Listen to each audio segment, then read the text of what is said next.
of Lehigh Valley football and the mutual respect that teams have for each other and the players, the playmakers that each team has.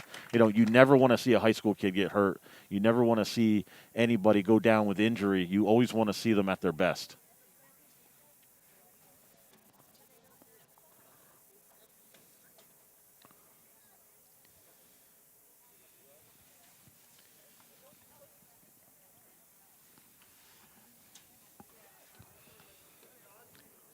As he makes his way out to the field. Obviously, they're going to tend to him, and we'll see if we can, get a word really, see what's injury. But boy, that's a tough one to take right there. Absolutely, and it looks like it's something to do with his left leg. As the training staff is helping him off the field slowly, he's trying to put a little bit of weight on that left leg, but not able to do anything at all.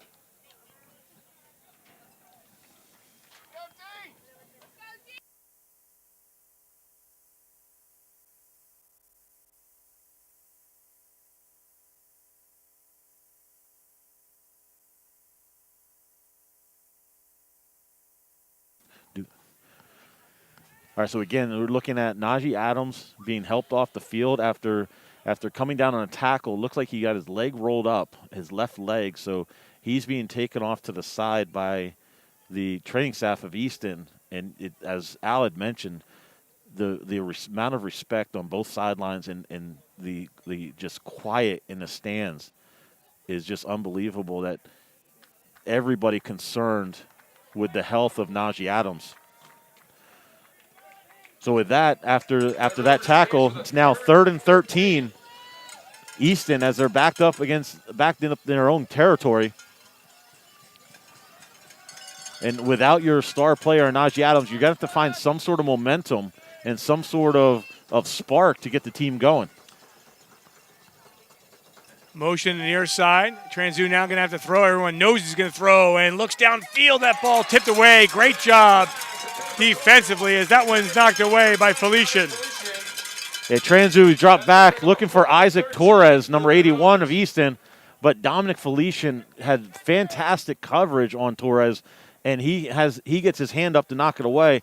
And fortunate for Easton, Sonny Sasso, number 12 from Nazareth, was on his way over and nearly coming close to an interception.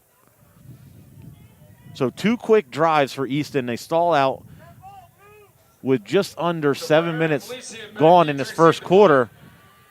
Easton will have to punt it away to Nazareth, and it looks like it's going to be Felician again. Fielded clean and gets up to the side. Gains about 7 more yards on the punt return. 43-yard line. Blue Eagles will take over 1st and 10 at the Red Rover 43-yard line. So now with almost 7.5 minutes left in the first quarter, Nazareth will get their second series on offense as Matt Bugby leads the offense out on the field for Nazareth. Easton's going to need to come up with some sort of answer for this hurry-up quick offense and quick strike offense of Nazareth.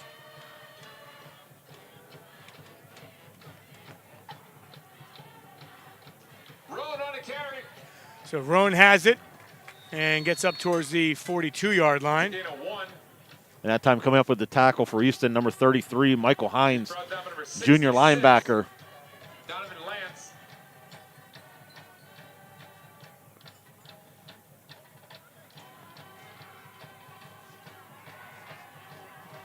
And quickly to the line. Looking to throw, Bugby. And here comes some pressure from Easton. He gets away, and the Ward's getting sacked, and he gets down inside the 40-yard line. Great job by Bugby for a loss. Instead, he has a gain. Exactly, and as you mentioned, him using his legs to help this Nazareth offense, it's not just a matter of using legs.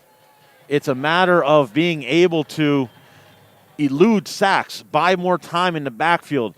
Things like that are what's going to help him in this offense roll tonight.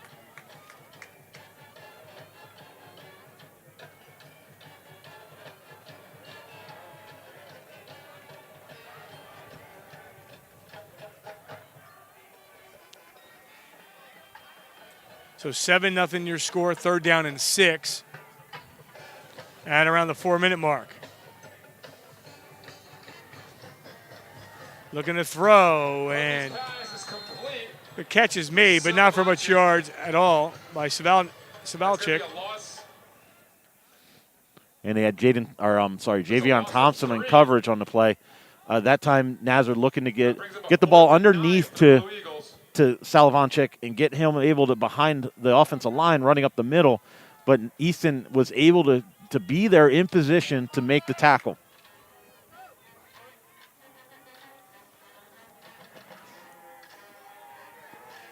This ball will trickle down.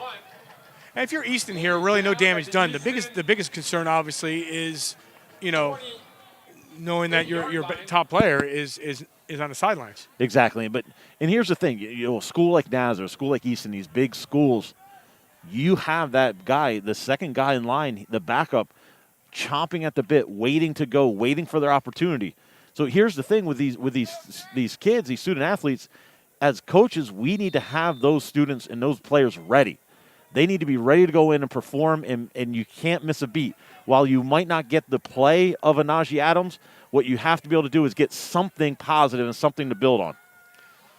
And they'll toss this one back. And with Naji out of the game, Williams will take it. That play was good enough for a Red Rover first down. And if you want to know, Williams, because obviously limited Javion Thompson, his numbers 7 for 55, and Marcus Williams' numbers 8 for 28. So obviously limited the two of them. Exactly. And then when you take Cole Transu and his rushing stats in there as well, all three of them just go over 100 yards so far this season. So in Transu, most of his yards have been in times where he's been flushed out of the pocket and trying to make things happen.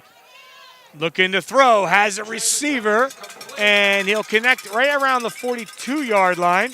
Number 29, Nino Rizzolino. And Rizzolino's been active here in the last couple of drives here for Easton, but Easton has yet to pass, midfield so far. Exactly. And that time, as you see it, they're trying to work that and work the running game and play action off of it.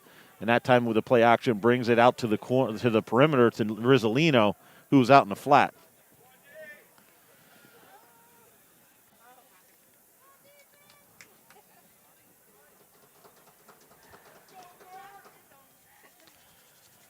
Second down and 7. High snap. Ball on the ground again, and a lot of blue jerseys there, making sure that Williams goes absolutely nowhere. So, we talk about the defense, the offense for Nazareth, but the defense also has been playing quite well, not only tonight, but throughout the season. Absolutely, and the defense had been highlighted earlier this season. With these teams that have the high prolific offenses, the defense sometimes gets overlooked and overshadowed. So that kind of puts a chip on their shoulder, the players, the coaching staff, everybody on that defensive side. They want to be the people that are the ones that are able to make the plays. And that's what they're trying to do. They're trying to step up and make a name for themselves for this team.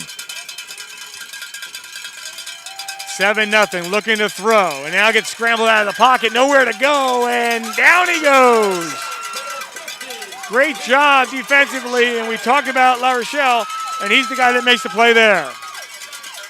Yeah, absolutely nothing open downfield at all. That's a loss of 13.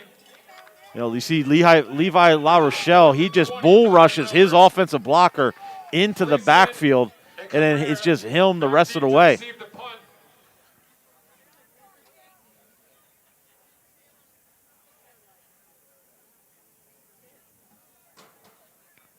So that sack by La Rochelle, it forces another Easton punt as they set up 4th and about 20. So they get a good boot here. And we fielded right around the 36-yard line. And Felician avoided getting sacked right away. Now wants to make a U-turn, nothing to go, and he'll move forward. Ends up getting about 4 or 5 yards out of it. But he starts coming the other way, things can change there. Exactly. As he thought he had something coming back the other way, but as he looked the other way, he saw a bunch of white jerseys coming his way. So he decided smartly, just get upfield, get north-south, try to get what you can, and let your offense come on the field.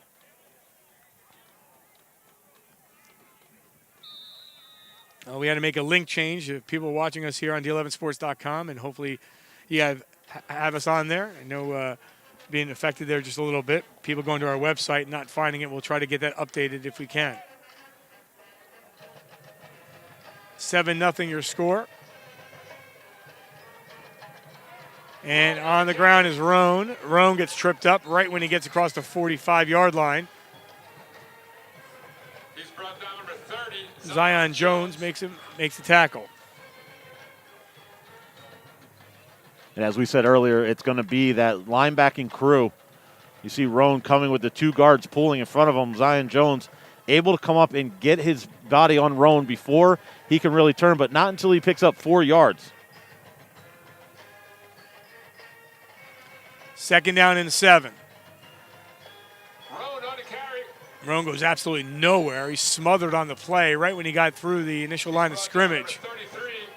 And once again, coming up with a tackle, number 33, Michael Hines, having a productive night so far for the Easton defense. Here at Nazareth. So 1 in the books. We'll come back 7-0 Nazareth back after this. Do you want to have your child see the pediatrician, but you wonder if now is a safe time? Well visits and vaccines are more important now than ever. St. Luke's Pediatrics offers options to streamline your visit, like over-the-phone screenings before you come in, virtual visits you could do from home, and some practices even offer curbside consultations. St. Luke's wants to keep you and your child safe and healthy, so call us today. St. Luke's, my health, my hospital, our community. When neck or back pain makes life feel like this, or this, think St. Luke's Comprehensive Spine. Our approach to treating back and neck pain will get you on a course to healing. Most back and neck pain can be resolved through physical therapy, and when it can't, St. Luke's Comprehensive Spine offers a full spectrum of specialty services. So when back or neck pain makes life feel like this, think St. Luke's Comprehensive Spine. We've got your back, and neck, and spine.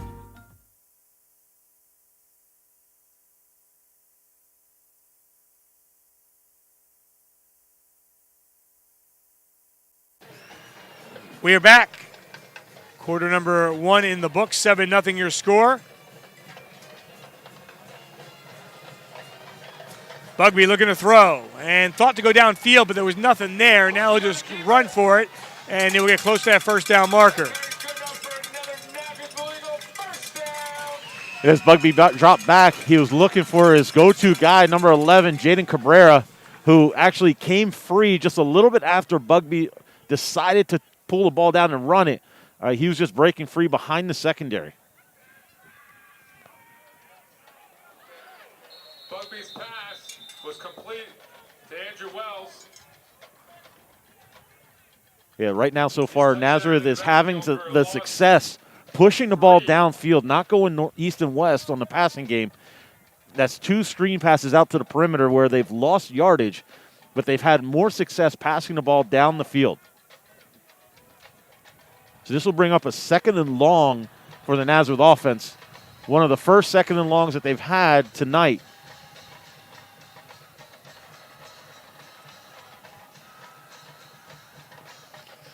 So 11 minutes on the clock and change, 2nd down and 13. Trying to get across midfield, leading 7-0. The throw wide open on the pass play to Cabrera, and Cabrera is inside the 25-yard line, down to about the 23. So biggest pass completion of the game right there. Easton says they have the football, but it was down afterwards. Yeah, it looks like a little bit of busted coverage. You have Cabrera. He's the guy, if you're Easton's defense, he's the guy you don't let go free. You need eyes on him every single play if you're in the Easton secondary.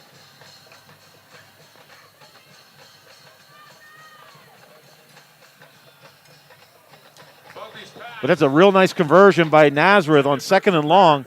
And this time Bugby looking for Cabrera again on the outside, but throws it a little bit earlier than what Cabrera was expecting and hits him before he's out of his break.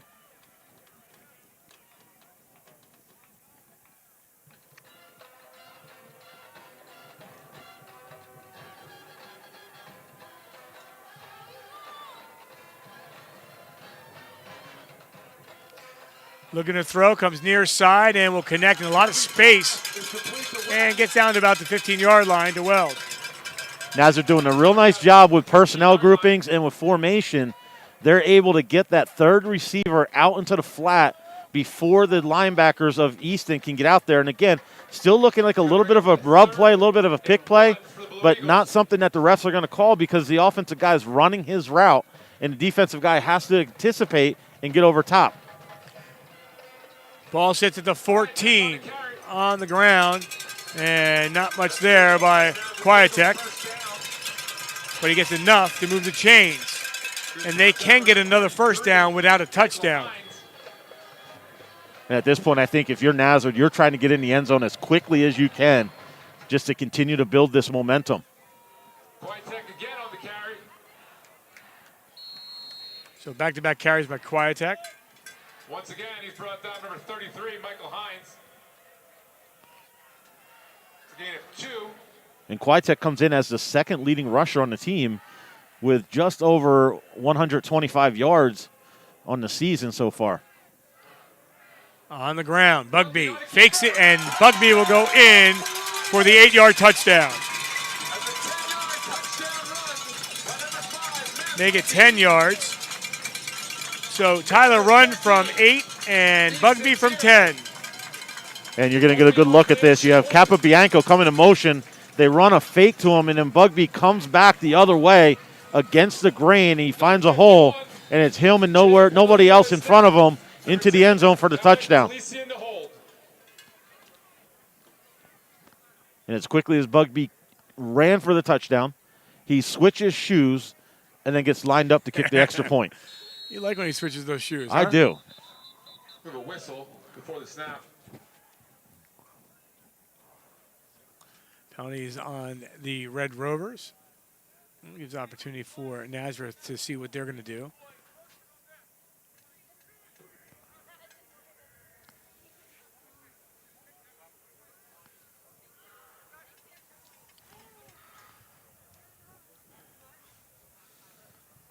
Believe they declined it. Coach, defense, half the distance to the goal, extra point. Kind of odd to see him take that half the distance to the goal. Yeah, really, when you're not. Well, changed a little bit. And that one is up, and that is still good. So 14-0 is your score. 14, Easton 0 with 10:02 remaining in the first half. So, Matt, obviously you look at Easton. You look at Easton right now. They're down 14-0. Their top player and rusher, Naji Adams, is out. Take us through what's going on the far sideline. Yeah, I think it's a matter of somebody needs to step up as a leader. You have captains, you have seniors, you have guys that have been waiting to play. You need somebody to step up and be a vocal leader, and everyone else needs to rally behind that.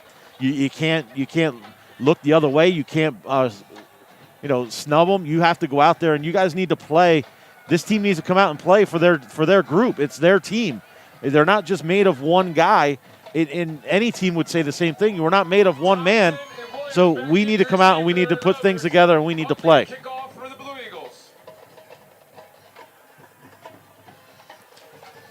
I'll let this one fly. They have yet to return one tonight, if I'm not mistaken.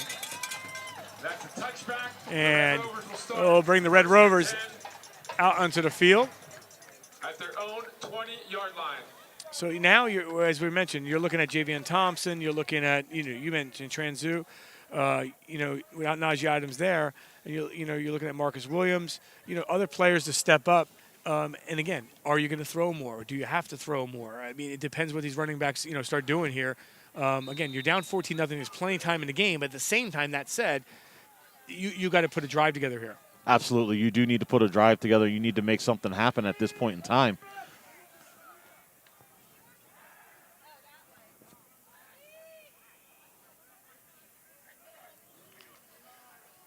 On the ground, on the handoff to Javion Thompson. And Thompson moves upfield across the 20 down to up to about the 23, 24-yard line.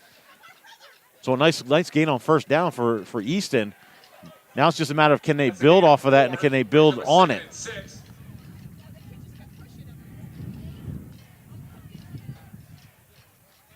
That was number 26. Tyler Roan on a tackle. Wind starting to pick up. Get expecting that the rain cleared earlier in the day, but yesterday was a washout. And now just moving upfield, Transu, and still on his feet all the way down to the 40, and then a pop at the end of the play, and you may tack on 15. Very poor decision by the Nazareth defender on that. You saw Transu clearly out of bounds, and now there's a second flag thrown on top of the first original flag. So you see they're trying to roll out to the left. No, little bit of pressure forces him back the other way. You see a nice gain, and you see him stepping out. He's clearly off the field and takes a shot by number 11, Jaden Cabrera. And then another flag came in after the original 2 or 3 were thrown.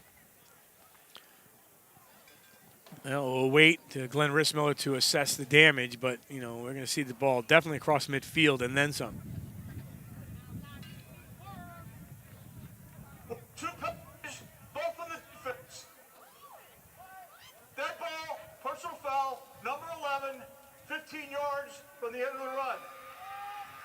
We have a dead ball on sportsmanlike conduct, number 11, another 15 yards, Easton, first down. So 2 penalties. And obviously the Nazareth fans are not going to be happy to hear that. But if they go home and look at this, they're going to realize that they're in the wrong on this one. Mm-hmm. He was the first one. I didn't hear or see what he did to get the second one. That's beyond me. The first one, he hit the kid out of bounds, and you can't do that. Yeah, no question. The first one. Then after that, you get tangled up in there, and you don't know what's going to happen afterwards. So the way Rissmiller called that, so you have a dead ball personal foul, then a dead ball unsportsmanlike. So the unsportsmanlike is the one you have to pay attention to because a second unsportsmanlike ejects him from the game. Okay, and that's where I was at there. I wasn't sure there. That's why I bring you along every now and then. So the ball sits down at the 27-yard line.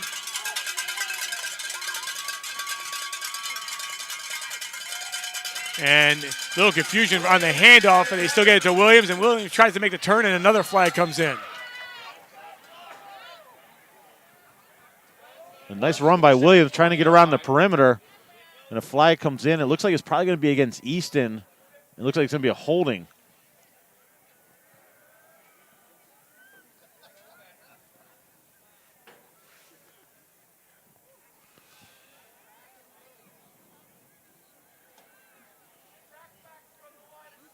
Personal foul, face mask, number 10 on the offense, 15 yards from the final foul, repeat, first down. Oh, face mask. So a 15-yard personal foul face mask means you grabbed onto the face mask.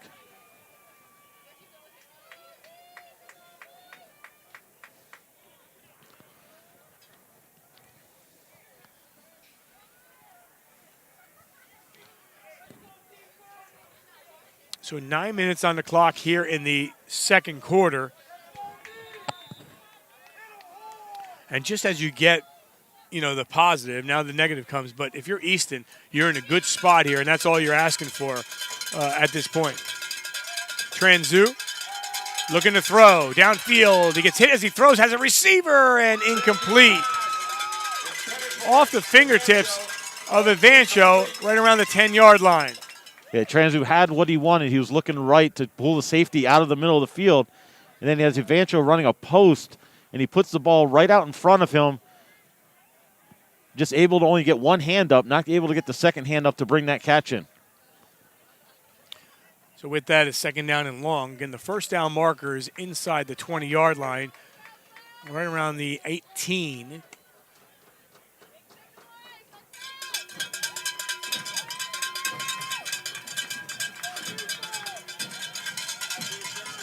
Marcus Williams in the backfield.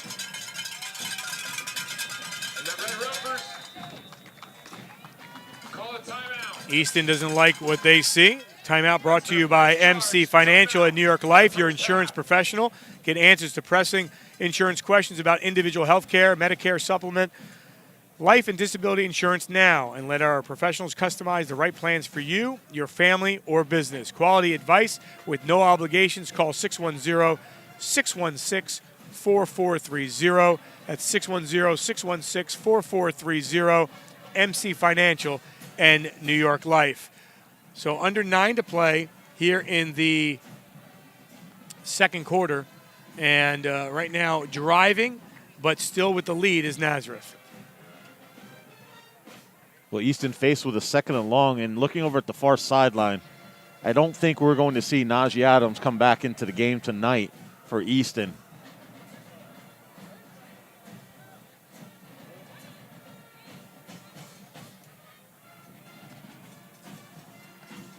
How important is this drive? Well, I think they need to get some sort of points out of this. But here, as you're looking, 2nd and about 20, maybe a little over, you don't need to get the first down right now. You just need to continue to pick up yardage. Don't try to get it all at once. Just take it little by little.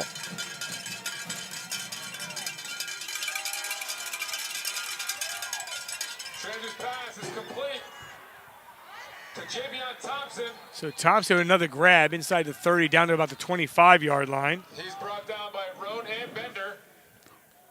That's a nice pickup on 2nd and long. Puts him in a 3rd and manageable. You see Javion Thompson, he lets the receiver on the left, Jaden Kelly, clear out of over top. Then he runs underneath. And then he has some free space, but he makes a nice individual move to open up and get some extra yardage off of the second play, or second move.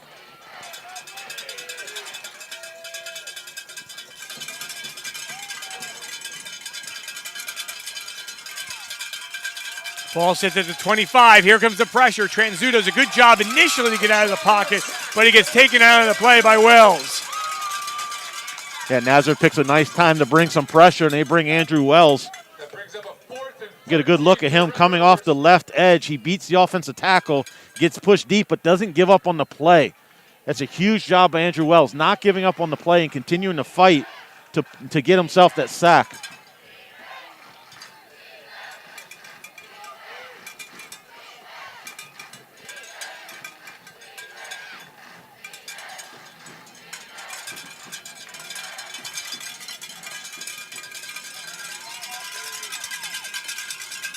So 4th down, going for it. First down marker at the 18. Here comes the pressure again. A lot of room to run, and he's going to try to take it. Did he go over the line? I think he's still okay here on the line. The pass completion is made to Javion Thompson. And I wasn't sure if he went over the line. The flag is out. The flag is out on the far side. there is a flag on the play. There's a flag here on the near hash as well.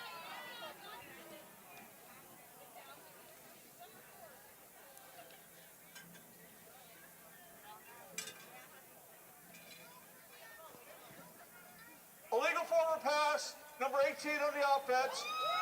5 yards for the smaller foul. Lost it down. Push down, Nazareth the other way. Well, that's a big turn there Yeah, huge. because So they did pick up the first down. It was close, and you knew when he started running. I thought maybe he ran a hair too far, and he gets there. And you can't fault him for that. He was pressured. He steps up. He steps out to the left, trying to make a play, and then sees somebody coming free, and decides to float the ball to him.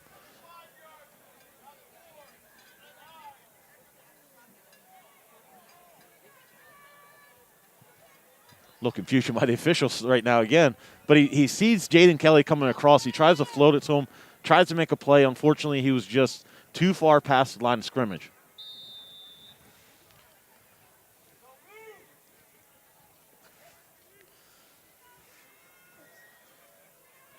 Looking to throw far side, and that one's almost picked off. Looks like it may Easton have been says picked they off. have the football. It is ruled incomplete. That was really close on the far sideline. It looked like Javion Thompson was the first one there. Blue Eagles. And Zion And then Jones. Zion Jones looked like he may have come up with it. Tough to see from our angle. We were kind of blocked out. And Zion Jones then left the field, limping a little bit, so hopefully he's fine. He's come back onto the field, so that's a good sign.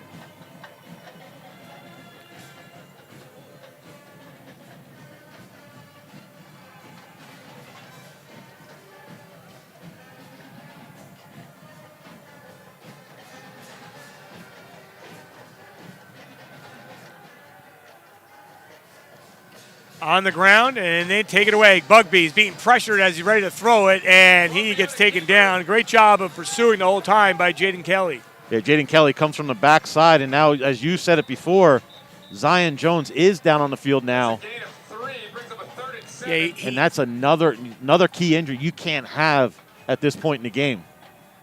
Now, Jones went down at the end of that interception or incompletion and started to walk towards the sideline. And when he did, it looked like he just went up slowly. And then all of a sudden, things started to change a little bit for him.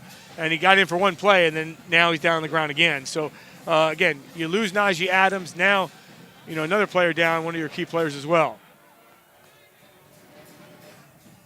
Glad you could join us here. Our D11Sports.com Game of the Week presented by St. Luke's Sports Medicine. We'll be at Penn Argyl for the 101st meeting between Penn Argyl and Bangor. Tomorrow, kickoff is at 1:35. We'll be on the air at 1 with the Bangor Marching Band.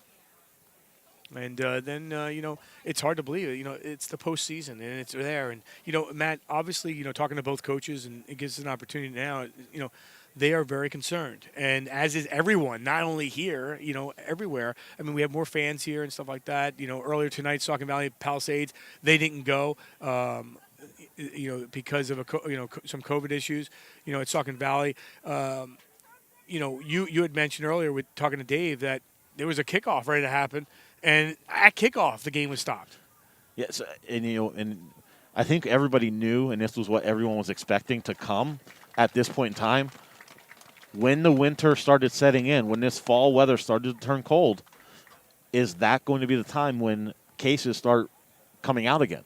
And you start to get an uptick of cases, and I think you're starting to see that a little bit. So now coaches, they're concerned with that. I mean, you take a look at Notre Dame. They haven't played in the last 2 weeks because of a COVID quarantine, and then they're expected to turn around and play in the playoffs next week. They haven't had a game. At that point, it would be 3 weeks since they played. Mm-hmm.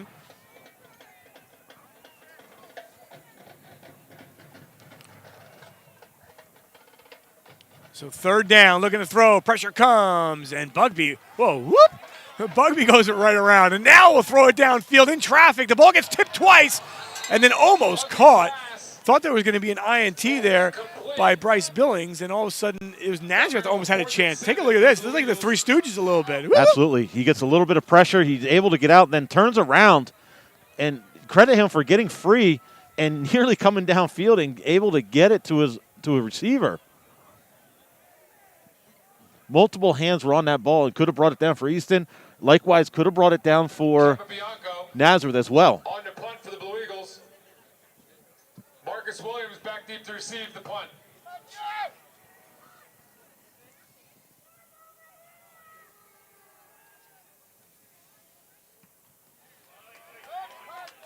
Great punt. The ball picked up at the 30-yard line. And trying to make a turn and move upfield. Ends up giving me 2 yards. Williams, but not much there. You can join us here for our D11Sports.com Game of the Week, presented by St. Luke's Sports Medicine. Al DiCarlo, Matt Avancho with you. Down the sidelines, Dave Micah is floating down there, as well as Gianna Schaefer, Brent Jacoby, and Maggie Lefebvre. 3 student reporters from Nazareth. They had a good report. We'll hear from them at the half as well. A cold, frigid night. Feels more like, middle of November? It feels like February. Middle of November, December, yeah. Just waiting for the snow to start coming down. And we're outside tonight, folks, so don't think we're not outside. We're braving the elements with the fans, with the players, everybody outside. Bill and the Sports Fan Base Network with us. Bill's freezing to our right. He's wondering what's going on. What are we outside for? We'll be outside again tomorrow at Penn Argyl. Looking to throw. And that one incomplete. And that was out of the hands of Javion Thompson.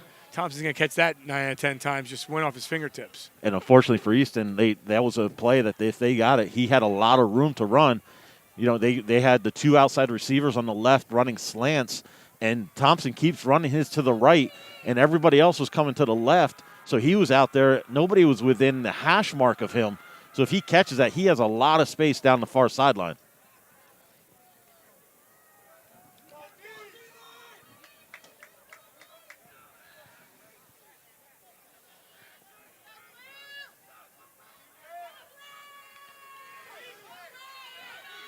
Trying to run to the near side, and Thompson got a good block, and I thought there may have been a hold there, but they ended up going to upfield and gets up the first down. Yes, he does. He picks up a block from Isaac Torres and Jaden Kelly out on the perimeter as he comes from the slot through the backfield, takes a direct handoff from Transu. A play they've been running a lot this season and getting some use out of it. That's how Javion Thompson, when you mention the leading rushers, he's up there with 55 rushing yards coming into the game. So that's just going to add to that total.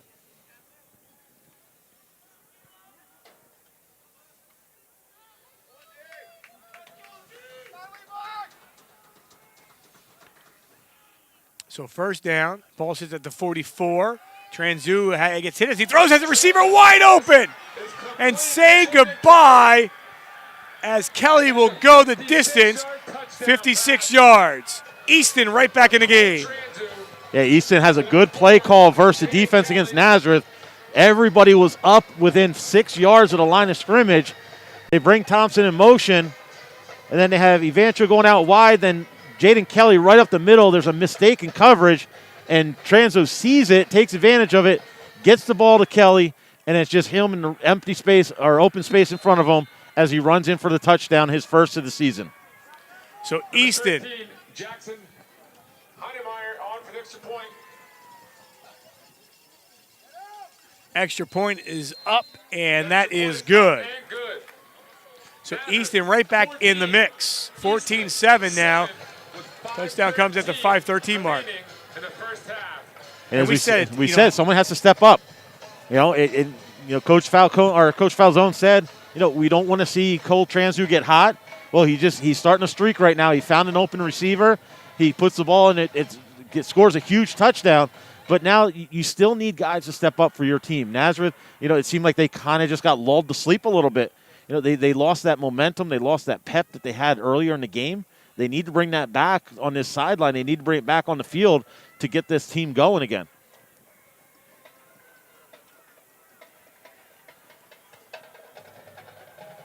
So 14-7, Easton right back in the mix, down by 7 here in quarter number 2 at the 5:13 mark. Again, last game of the regular season for both teams. Easton is 2-2, Nazareth at 5-0. Another game that was yanked was Liberty and Freedom. They're still deciding, what's going to happen there. And we talk about that. That's interesting enough because, Liberty's not in the postseason. Freedom is. It gives you a while that, depending on what happens to Freedom, if Freedom loses the first round, that's one thing. If Freedom goes the distance, then you're looking at, last week, which would be Thanksgiving, on a turnaround after maybe a possible championship. Correct. I don't know how feasible that is. And there's a confusion, and this one is going to be picked up by Felician at the 4-yard line. And then Felician gets hit on the play, and now all of a sudden, it seems like there's a little more pop, a little more step there for Easton. Yeah, it looked like that would have been a smarter choice by Felician if he just let it bounce into the end zone. He was already back around the 2-yard line. I think the way the ball was going, it would have bounced in the end zone. But, you credit him. He made a decision because you don't know what that ball is going to do, and he tries to make something out of it.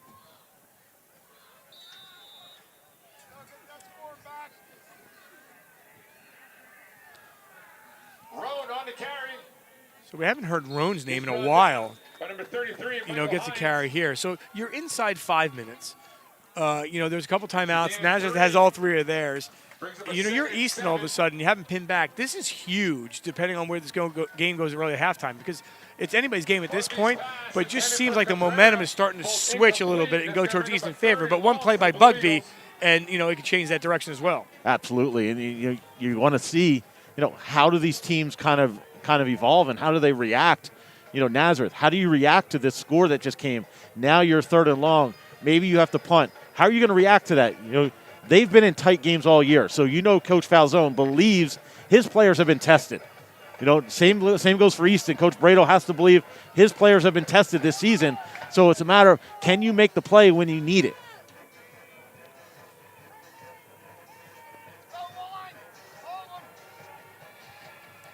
Third down. Bugby went to throw, and he gets taken down. Tries to get rid of that football, and there's the flag. And a good job defensively of coming in there and I making think the that stop flag's going to be picked Falcone. up. That was Don Falcone that came in there first. Oh, they're actually going to keep this. So I believe what Rissmiller's saying is the manner in which Bugby grounded the ball is what's calling the intentional grounding. Number 15 on the offense. Number 5. Half the distance for the goal. Lost it down. Fourth. So not the fact that he threw it away, because he did have a receiver in Tyler Roan right in the vicinity, but the manner in which he threw it away, I think, is what Glenn Rissmiller was explaining to Coach Falzone.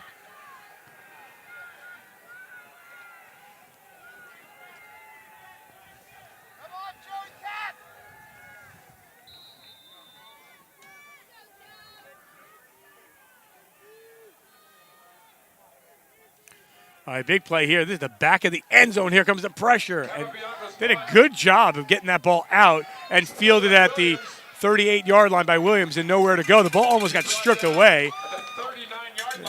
And now with a couple timeouts and the football, Easton with 4 minutes and change. Hey, you have to like where you're at right now. Obviously, the first quarter could not have gone worse for you if you're Easton, except if Nazareth would have scored more. Other than that, though, after that first quarter, they kind of settled in, and now you have a little bit more of a competition here between Nazareth and Easton. You know, you have Nazareth kind of got lulled to sleep a little bit. Easton starting to pick up their momentum.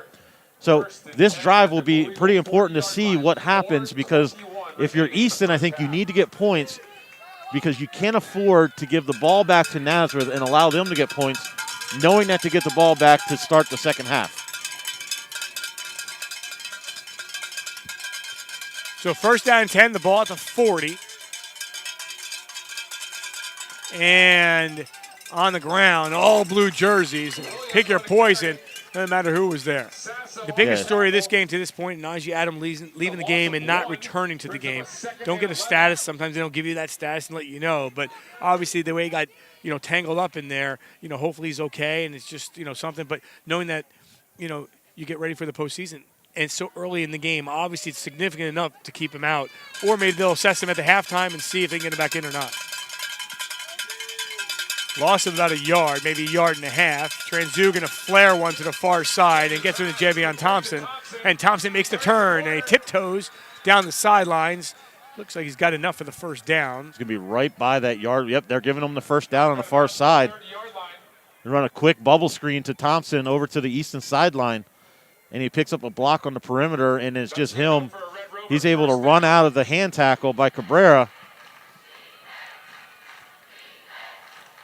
And he does just enough to get that first down and keep the drive alive for Easton.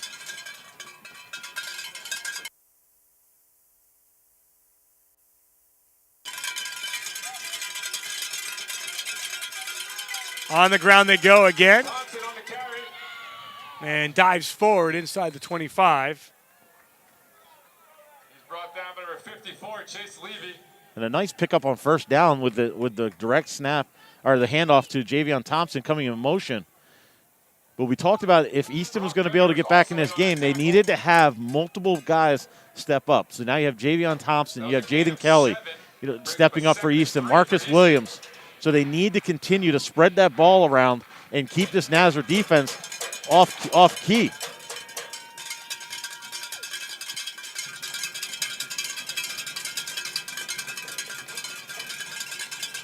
On the ground once again, and on the carry and driving through, and that was untouched for the touchdown. 23 yards on the touchdown by Marcus Williams. Wow. And we talked to Coach Falzone. Here's somebody new coming into the game, Marcus Williams. He comes into the game, just a zone read to the left, picks up a huge block from his left tackle, Sean Wilson. And then it's just Marcus Williams in his speed into the end zone. But when we were talking to Coach Falzone, he said, we can't put so much attention on Naji Adams, because if we do that, then we lose those other athletes. We lose sight of where they're at. Well, now you spent a whole week dealing with and preparing for this game against Naji Adams, and now all of a sudden he's not in the game, so now your game plan is kind of thrown up in the air. What do we do? Do we go back to our base? Do we continue the game plan? Well, they're not going to call the same plays that they do when he's in the game. So I hate to say it, but that kind of the injury kind of throws Nazareth defense into a twist. Exactly. You're expecting one player to come towards you a certain way. You know what he's going to deliver. And now all of a sudden you're seeing pitch, you're seeing outside, you're seeing inside. You're seeing two different players that are not supposed to be getting 8-9 carries. And they're doing a good job with it. Exactly. And when you look at them, the difference between a Naji Williams and a Marcus Williams, or Najee Adams and Marcus Williams, they're different runners. So they're seeing a different – what they practiced against all week long is not what they're seeing right now.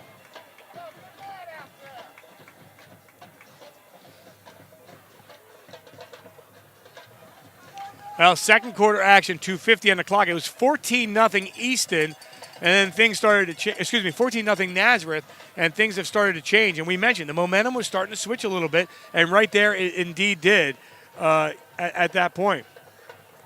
Rodrigo Maguna to kick off here for the Easton Red Rovers. And a good sign on the Easton kickoff team. You see number 30, Zion Jones, who left the game a few minutes ago. He's back in, looks to be healthy, ready to continue his game. And this one will be returned by Felician from the 6. And Felician gets up towards the 18-yard line and now makes a turn upfield and gets taken down right around the 25. Matt, obviously there's weapons, there's timeouts, there's plenty of time here with under 3 for this potent Nazareth offense. And right now, really going into the locker room, or wherever they go, we always say, it is big. It is, and when you're looking at both teams right now, Nazareth, if you're Coach Falzone and you're the Nazareth offense and Matt Bugby, you want to get some momentum going. You've had 2 drives that really have not done much of anything. You kind of stalled out. You need to get something going right now. And even if you don't score, you get the ball back in the second half, at least you get yourself going. First time we've seen this, I believe, all night by Capobianco on the carry. And Nazareth just does just enough where they're able to get Capobianco out on the perimeter outside of the Easton defense to pick up the first down. That's a great start for Nazareth. So Blue Eagles here in business. The ball sits at the 36. Now looking to throw that one on the ground, and that one's going to be close. And I believe they called this looks like they're going to call incomplete. Okay. So, again, not having much success on those quick perimeter passes that are behind the line of scrimmage. Now, they have had a ton of success so far this first half on those perimeter passes that, about the 5 to 6 yard routes.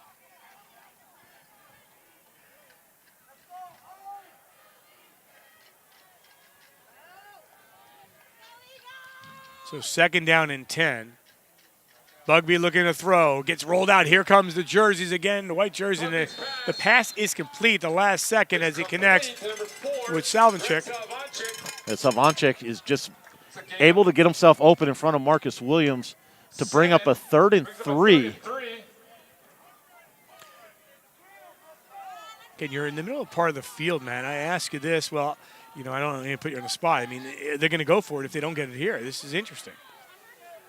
So they fake it one way, they go to Roan the other way, and Roan says, don't worry about it, Al, I got it covered. He gets inside the 45, and Matt says, I didn't want to answer the question anyway. I would think it would depend on where they were at. Depending on what they would have had there, even if it was fourth and 3, I think at that point maybe they punt. But other than that, I think before that, they're going to probably go for it. So Roan pops forward, maybe gets a couple yards down to the 40-yard line. Brings up a 2nd and 6 for the Blue Eagles. Again, with the 3 timeouts, there's no need for them to rush through. No, they have plenty of time with about a minute, just under a minute 30. On the 41, they have plenty of time. On the ground, Bugby. But now all of a sudden, I think they call a timeout. Yeah, it's going to be interesting because the timeout is taken here. Let's say Easton's in a position now. They stop him here. A couple plays. Timeout brought to you by MC Financial. Oh, I'm sorry. No timeout, Al. I apologize. Wow. I don't understand that. You have 3 timeouts. I'm surprised either way. I swore the official was coming in with a timeout. I think he assumed what we assumed. Good looking to throw. And this one, a pass completion is made right there inside the 10-yard line. They're going to be first and goal for Nazareth. And Felician has had himself a best catch of the game. I believe that was Jaden Cabrera, Al.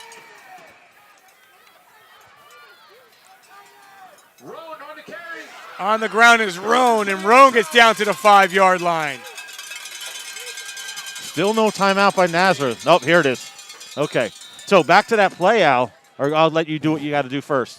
Timeout brought to you by MC Financial and New York Life, your insurance professional. Get answers to pressing insurance questions about individual health care, Medicare supplement, life and disability insurance now, and let our professionals customize the right plans for you, your family, or business. Quality advice with no obligations. Call 610-616-4430. That's 610-616-4430. MC Financial and New York Life. So back to that play that they got the first down on. It's very similar to one they ran in the first quarter where they found Jaden Cabrera as well.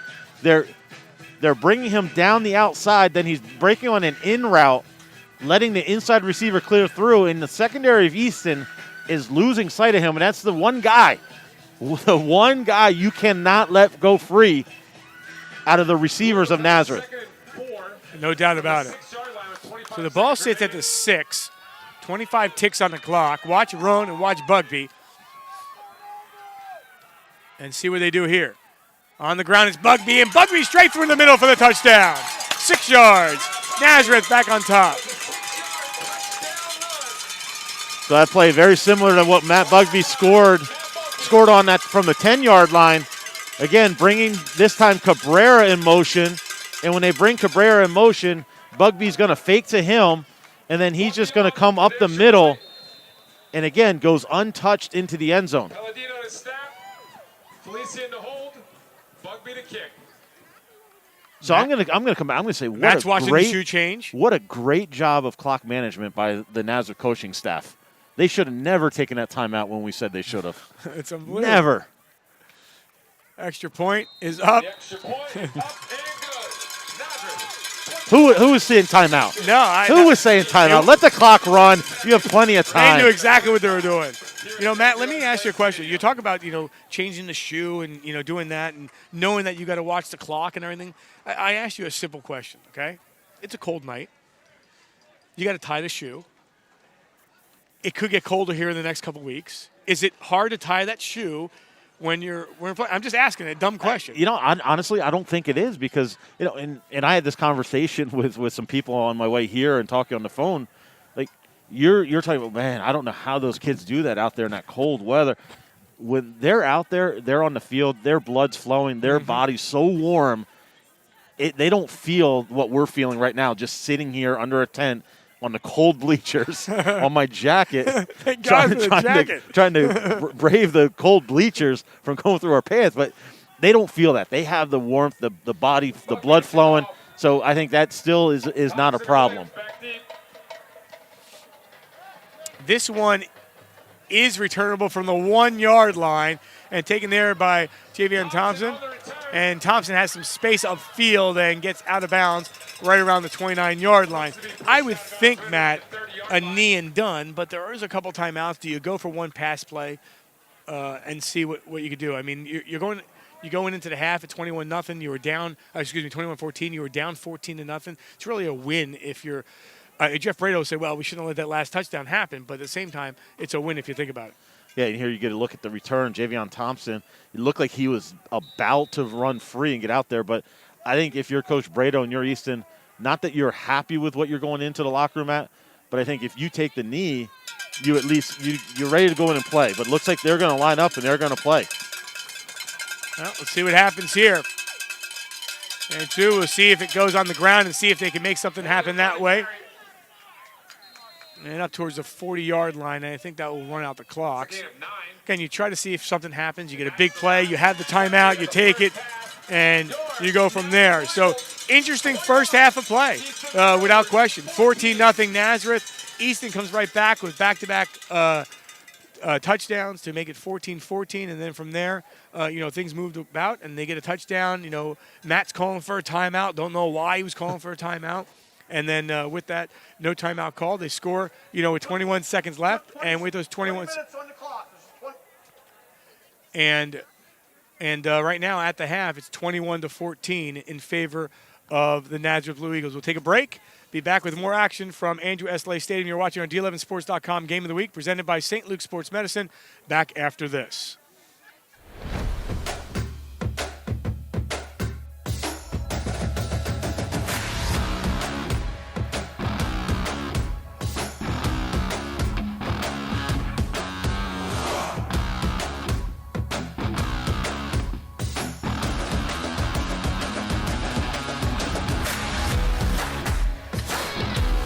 St. Luke's Orthopedic Care. Extraordinary care in motion. St. Luke's is ready for you. We're working tirelessly to make sure our hospitals and facilities are as safe as ever. We're all masking for you, and we provide masks to our patients and guests. We're ready for you, screening all patients for symptoms before appointments and offering you can stay healthy now more than ever. We are back at the half, and Matt, an interesting first half of play, obviously, and it's 21-14. Your thoughts? It is homecoming tonight, so we'll get a little homecoming festivities for you in a minute or so. But your thoughts here over the first half? Absolutely, as we see them get lined up for homecoming. Nazareth came out firing on all cylinders. They had a lot of momentum, a lot of energy, and then partway through that first half, they kind of lost that a little bit. But then we're able to build it back up to finish off the half strong. Easton suffered a huge loss. They don't have Naji Adams right now at their disposal. He's still on the sideline right now, so that's a big loss. And obviously our thoughts and prayers go out to him for a speedy recovery, whatever this may be, that he can come back healthy and be ready to continue his career, whether it's at Easton or in college. So it's going to be interesting to see how these other athletes of Easton step up. Can they make plays? And can they continue to try to force some turnovers and try to force them into some situations where they can even out that playing field? All right, we're going to listen in here to halftime and the homecoming with the PA announcer as they get ready to go here. And major in sports marketing. Once again, Talia Brugler. Our first homecoming king candidate is Andrew Wells. Andrew is the son of Kevin and Tammy Wells. Andrew is a member of the football and lacrosse team and also participates in the FBLA club. Andrew's future plans are to continue his academic and athletic career at a 4-year university and major in biochemistry. Once again, Andrew Wells. Our next queen candidate is Peyton Davis, and she's being escorted by Logan Johnson, who is standing in for Joe Capabianco. Peyton is the daughter of Alan and Jill Davis. Peyton participates in Interact, SAT, and Key Club. She is the captain of the varsity cheer team for football and competition. She is also on the wrestling cheerleading team as well. Peyton's future plans are to attend a 4-year university to major in nursing and then become a physician's assistant. Once again, Peyton Davis. Our next king candidate is Joe Capabianco. Joe is the son of John and Andrea Capabianco. Joe is a member of the football and wrestling team at the high school. His future plans are to attend a 4-year university and continue his academic and athletic career. Once again, Joe Capabianco. Our next queen candidate is Emma Lee Fox. She's being escorted by Drew Cleary. Emily is the daughter of Scott and Suzanne Fox. Emma is the captain of the varsity cheerleading team. She cheers for football, wrestling, and the competition team.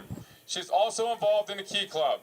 Emily's future plans are to attend a 4-year university to major in special education. Once again, Emily Fox.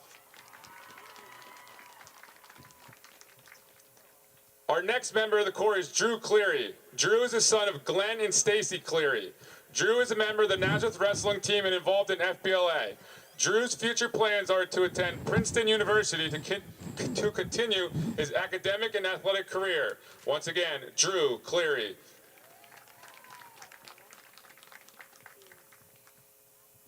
Our next member of the corps is Joelle Hendershot. She's being escorted by Daniel Novak. Joelle is the daughter of Brad and Amy Hendershot. Joelle is on the varsity cheerleading team and also a member of FBLA. Joelle's future plans are to attend a 4-year university and major in physical and occupational therapy. Once again, Joelle Hendershot. Our next king candidate is Daniel Novak. Daniel is the son of Joe and Diane Novak. Daniel is a member of the varsity basketball and baseball teams here at Nazareth. Daniel's future plans are to attend a 4-year university and to major in education. Once again, Daniel Novak.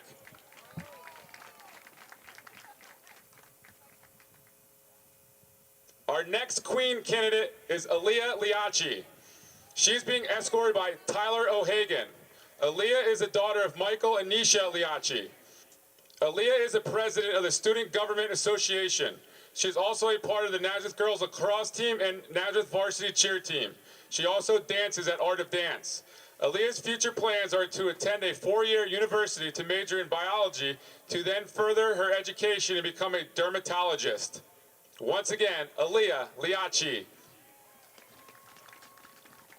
The next king candidate is Tyler O'Hagan. Tyler is the son of John and Rachel O'Hagan. Tyler is a member of the varsity football and lacrosse teams as well as a member of the Student Government Association. Tyler's plans are to attend a 4-year university to major in finance. Once again, Tyler O'Hagan.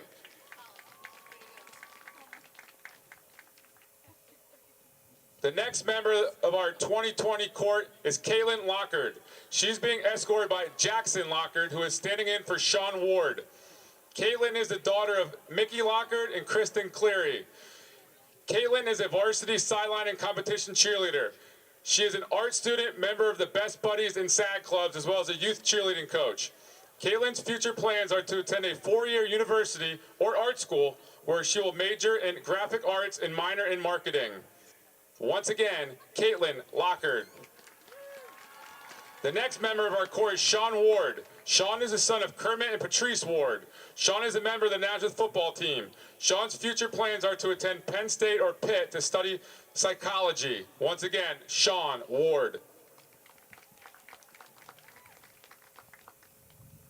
Our next queen candidate is Katie Matson. She's being escorted by Evan Carrick. Katie is the daughter of Mark and Lauren Matson. Katie is the FBLA president, senior executive council secretary, and on the Special Olympics Planning Committee. She's also part of the History Club, Yearbook Committee, and the Nazareth Area Theater Troupe. Katie's future plans are to attend a 4-year university in New York City to study marketing. Once again, Katie Matson. The next member of our court is Evan Carrick. Evan is the son of Jeff and Kathy Carrick. Evan is a member of the varsity baseball team here at Nazareth and involved in Minithon. Evan's future plans are to study chemistry at a 4-year institution. Once again, Evan Carrick. Our next queen candidate is Sophia Zelasco. She is being escorted by Nathan Bogar, who is standing in for Eric Carlson. Sophia is the daughter of Joe and Cheryl Zelasco. Sophia plays varsity lacrosse and basketball. She's also involved in FBLA, PAWS, Fellowship of Christian Students Club, Minithon, and National Honor Society. Sophia's future plans include playing Division II lacrosse at Bloomsburg University while getting a degree in either secondary education, nursing, and/or nutrition. Once again, Sophia Zelasco. The next member of our court is Eric Carlson. Eric is the son of Scott and Lisa Carlson. Eric is on the Nazareth varsity ice hockey team as well as the Lehigh Valley Phantoms youth ice hockey team. He also participates in Minithon, German Club, and National Honor Society. Eric's future plans are to attend a 4-year university to major in biology on a pre-med track. Afterwards, he would like to attend medical school and pursue a career in the medical field. Once again, Eric Carlson.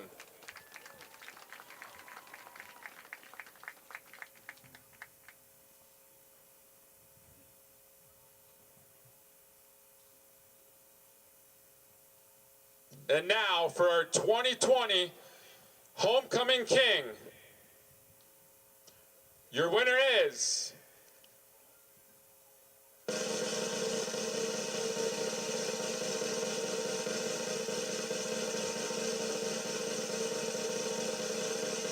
Eric Carlson.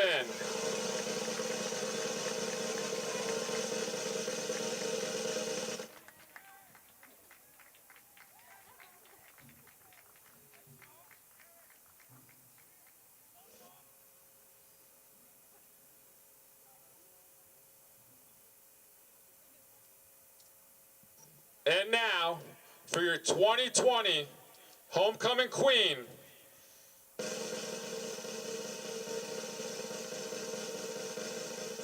and the winner is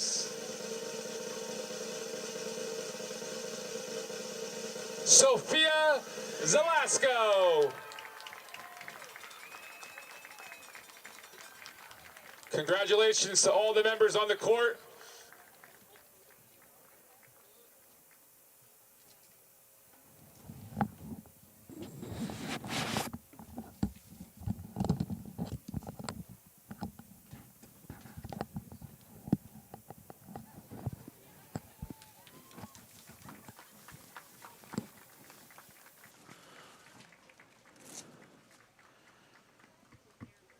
So nice night in Nazareth for homecoming, Al. We see a fathead win homecoming king.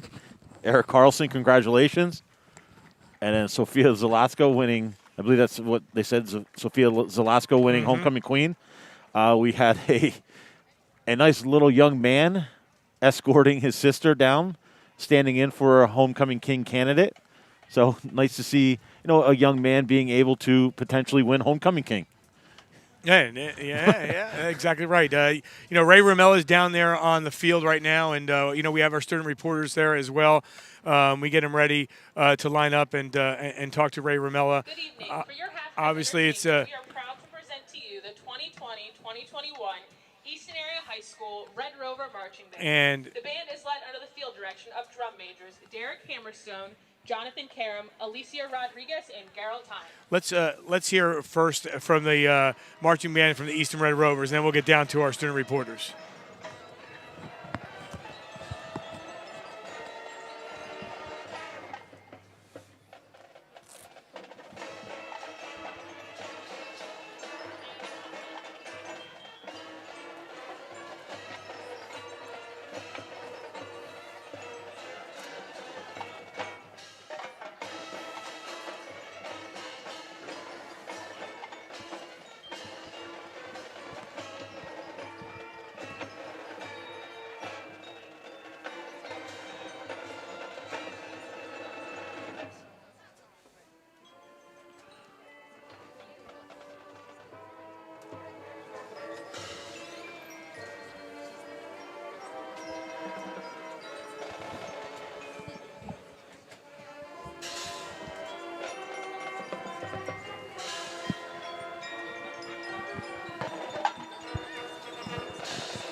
All right, down in the field now with our three student reporters. They're down here from Nazareth, and joining us right now is Gianna Schaefer, Bryn Jacoby, and Maggie LaFay with Ray Ramella, the athletic director at Nazareth High School. Hi, I'm Bryn, this is Maggie, and this is Gianna. We are here with Nazareth's athletic director, Mr. Ray Ramella. COVID has made things pretty uncertain for this Nazareth football season. How does it feel to have gotten through the regular season with no interruptions? We're really excited about that. Coming in, certainly we've taken the week-to-week approach. Our athletes have, it's kind of a cliche when you say play like it's your last game, but they really have played each week like it was their last game, not knowing if we were going to make it week to week. So to be this far along is a testament to our kids, our coaches, our athletic trainers, and all the policies we've put in place, and we've been able to keep everybody safe and out here playing each week. So we're really glad that we've made it this far for sure. Yeah, like Bryn said, COVID is very unpredictable, and like you just said, you have policies. What are some of those policies you have in place to protect the football team in case COVID were to come around and the league protect everyone else? We are screening every day, and we've really everyone's been great as far as wearing masks and socially distancing whenever possible. And it's been headed up by our athletic training staff here at Nazareth, and they've done a tremendous job. And it really just takes the cooperation of everyone, and our athletes have done a great job, not just in football, but in all of our fall sports, to really go without any interruption. And so it's been a team effort, and we're really happy with how everything's gone. Now, on the game itself, what do you think is the significance of Nazareth regaining that lead late in the first half? Yeah, that was big. We were up 14-0, and I think had a chance to kind of pull away a little bit. But this is a really good Easton team, and we knew they weren't just going to roll over. So they kind of got back in it. But that was a big score at the end of the first half, and we get the ball here to start the second half. So hopefully we can get that momentum back and keep going. Okay, well, thank you so much for talking to us. Back to you guys. Great job down on the field with those three young ladies, and doing a great job. For Gianna, this is their third one that she's been a part of, and for Maggie and Bryn, their first time, and doing a great job with our program and learning new things each and every time out there. And hats off. We want to thank St. Luke's for their partnership here with D11, what they're doing with our students as well. And Dave Micah, being the guy behind the scenes, I always say, because I got the big mouth, but he's got the brains. He gets everybody ready and get the articles posted and gets everyone situated. But now we've seen all these students, our student reporters, be part of our program and really doing a good job with it. Absolutely, and you couldn't even tell that two of them, this was their first time out doing anything. That's hats off to them, and hats off to you and Dave, and preparing them for this potential career that they might want to go down later on in life in the area of sports information. Yeah, no question about it. And, we feel strongly about that, the way things have been going, and every week a new week, and we're excited about it as well. And it gives us a chance to, bring them on in and give them an opportunity to show what they can do. And I think that's the thing. You start working with students, you start working with different, schools, and little by little, they give them the business and how it's done, and they take it and they learn from it each and every time. And I've mentioned it before too. Their ability now to just be able to converse and have a conversation, be able to talk to people, and not even people that they're comfortable with, and their friends. They're going up to people and adults that typically you won't have a conversation with, and they're holding a real legitimate, hard-hitting conversation, asking them questions. The questions these three asked before the game were fantastic. I was going to ask you they cut off a lot of the stuff I wanted to ask. So you're always last when we ask questions, right? Because you ask all the good questions. And these ladies were giving some great questions. And Jeff Brado and Tom Falzone both were like, whoa, okay. They're hard hitters. Yes.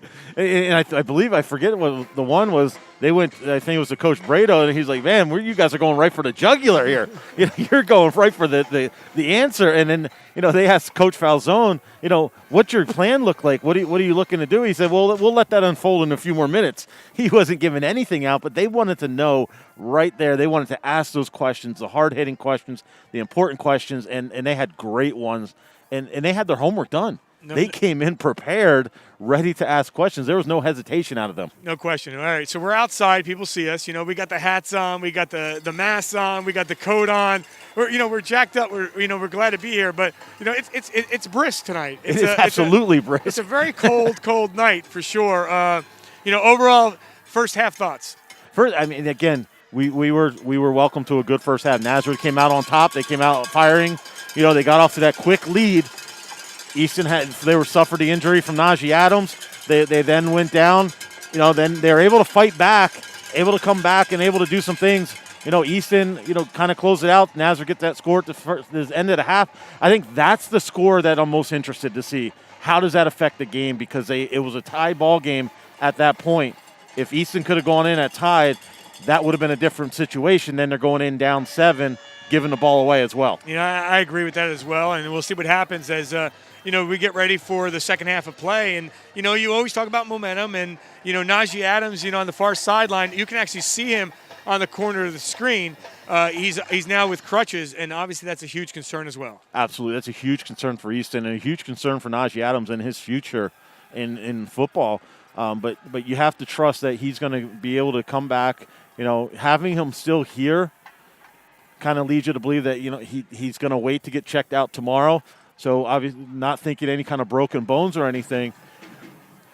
So you're just kind of hoping, when you're looking at what he's wearing, he has the brace on, the immobilizer. That's typically in the area of a knee, and that's a huge time commitment recovery-wise. So you're just kind of hoping it's not that significant. Well, we'll take a quick break here. When we come back, we'll have the start of the third quarter. You're watching our D11Sports.com Game of the Week, presented by St. Luke's Sports Medicine. Back after this. Concussions are serious. 3 million sport, recreation, and auto accident-related concussions happen each year. 20% of high school athletes who play contact sports will suffer a concussion during the season. St. Luke's is the region's leader in assessing, managing, and treating concussions in athletes and non-athletes of all ages. Our multi-specialty teams of experts collaborate to care for you using the latest treatment options. Don't play head games, take concussion seriously. Call St. Luke's to schedule an appointment with one of our concussion experts.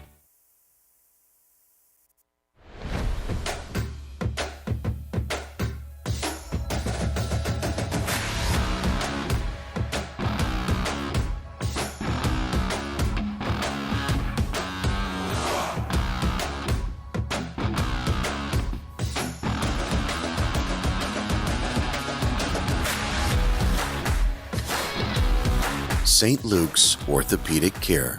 Extraordinary care in motion. So 1.5 in the books, and we are ready for half number 2.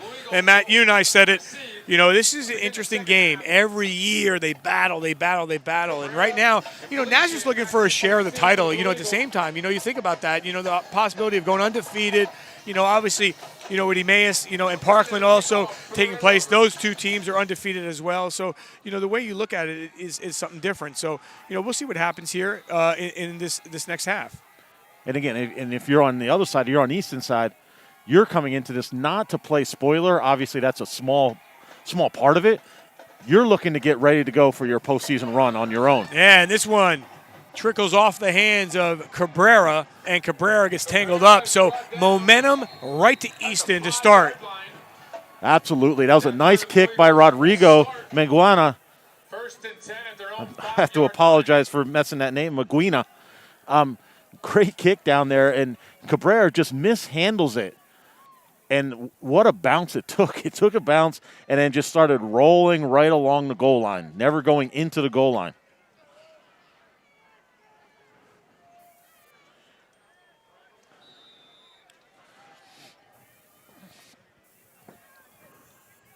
So underway here in the third, and they start on the ground. Not much there for Roan.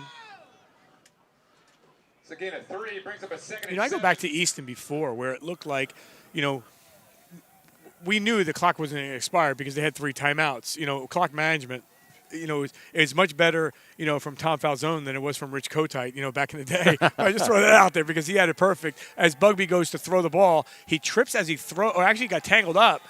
I was going to say, Easton, I thought maybe we're going to try even to call a timeout because, where they were on the field at one time.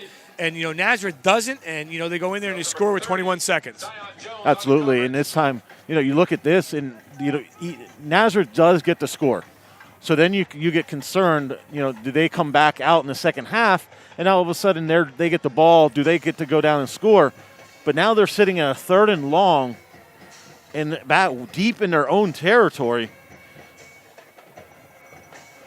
So this could essentially nullify the idea of deferring to the second half.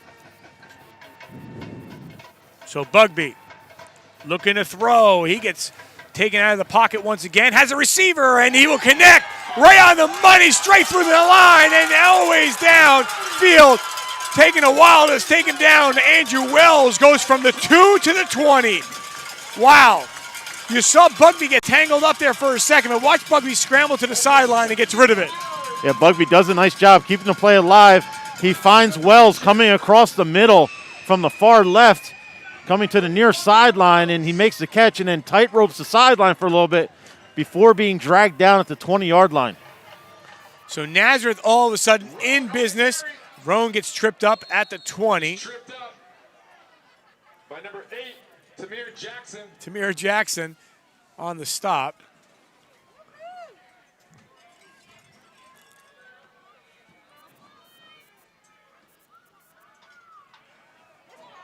That ball gets skipped across. And I know I said that in the first half. Still Nazareth having no success on those short passes out to the perimeter behind the line of scrimmage. A lot of success when they're trying to throw the ball down the field, however.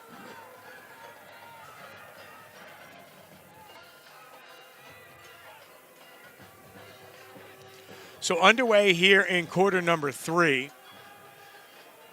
Got a bunch of reporters out, student reporters out tonight, you know, covering Blue Mountain, covering Phillipsburg, covering Easton and Parkland, you know, moving out and about, and we appreciate all their efforts and doing a great job, on a cold night, and they love it, you know, getting out there at the same time. Bugby to throw. Here comes the pressure. Again, he gets flushed out of the pocket, and again he's going to look towards the end zone, wide open for the touchdown. In the end zone to Dominic Felician. So Felician scores.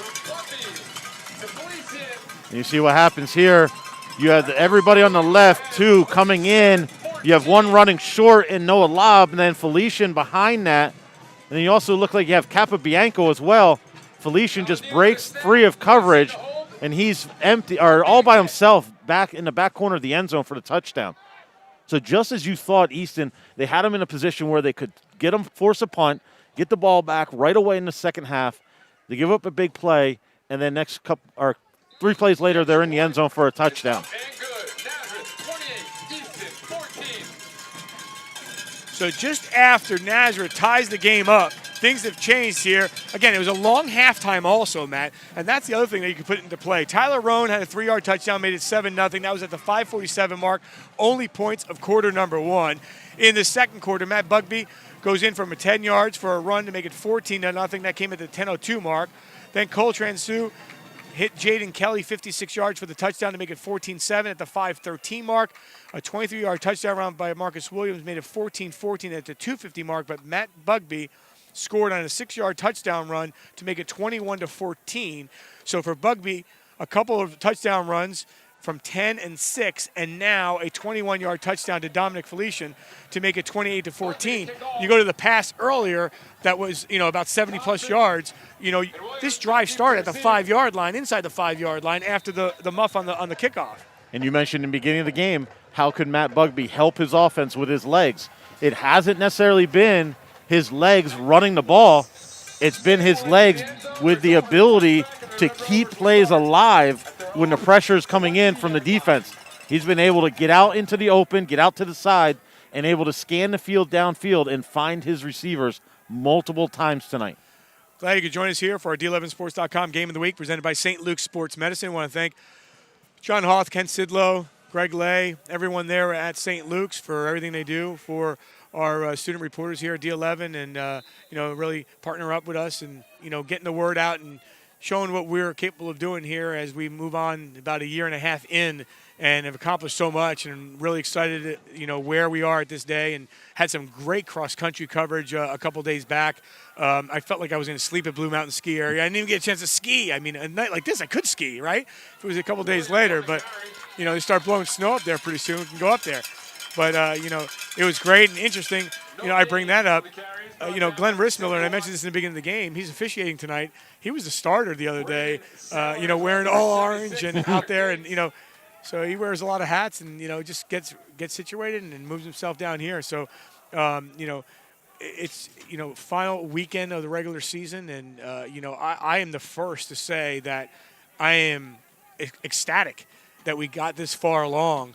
And I think, for the most part, the schools and the students and everyone is doing their best, of what they can do. It's, it's sometimes out of the schools control of what you do on your own time, the time that you're in school, the time that these administrators and teachers and coaches are putting them in the right position.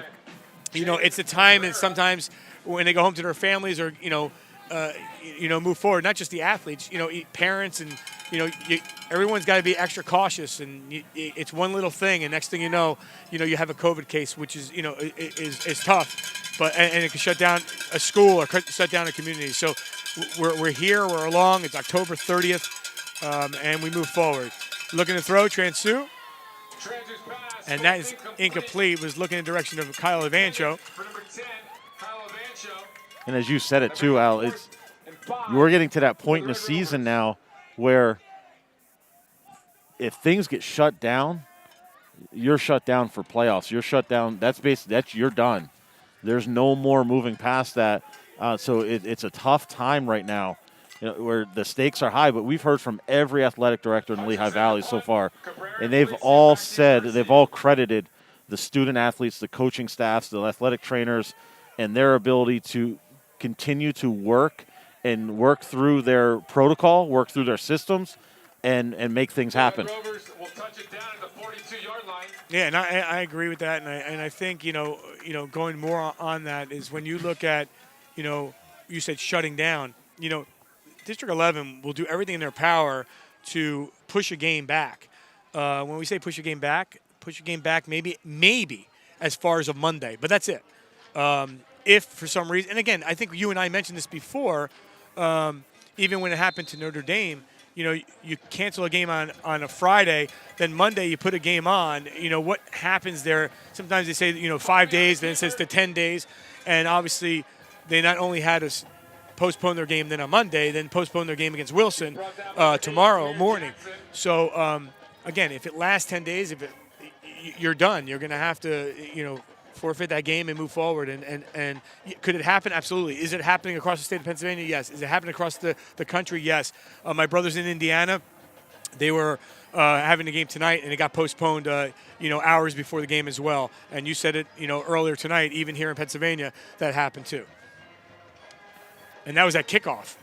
And it's just something you hope doesn't rear its head during the playoffs, because you want to see the true best team get crowned. No question. This is the far sideline on the pass completion to Savanchik. It's very close to a first down.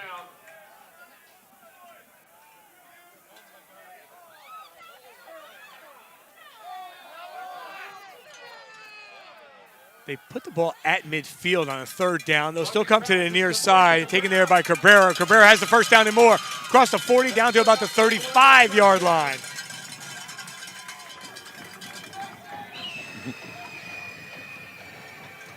And that time, there was one time this game so far, they throw the ball short behind the line of scrimmage, and they're able to get it to the playmaker and gain some valuable yards. Oh, Wells had that big pass completion earlier. Made the catch, and all of a sudden, where we said the momentum was moving towards Easton before, and they had the ball at the 5-yard line, they came out all jacked up. Easton hasn't had the football really here in the third quarter. The time of possession has been tremendous for Nazareth, and right now Nazareth slowly but surely just pushing it downfield and trying to add another 6 points. And you have to think Coach Falzone and his coaching staff had something to say at halftime about how they got off to such a fast start and then kind of sizzled. They kind of just fell asleep a little bit. So, he had to talk about, hey, we need to go out there and we need to finish this game. We can't just be happy with what we've done. We need to finish this. Quietek on the last carry, now thrown to the near side, and once again connects with Cabrera.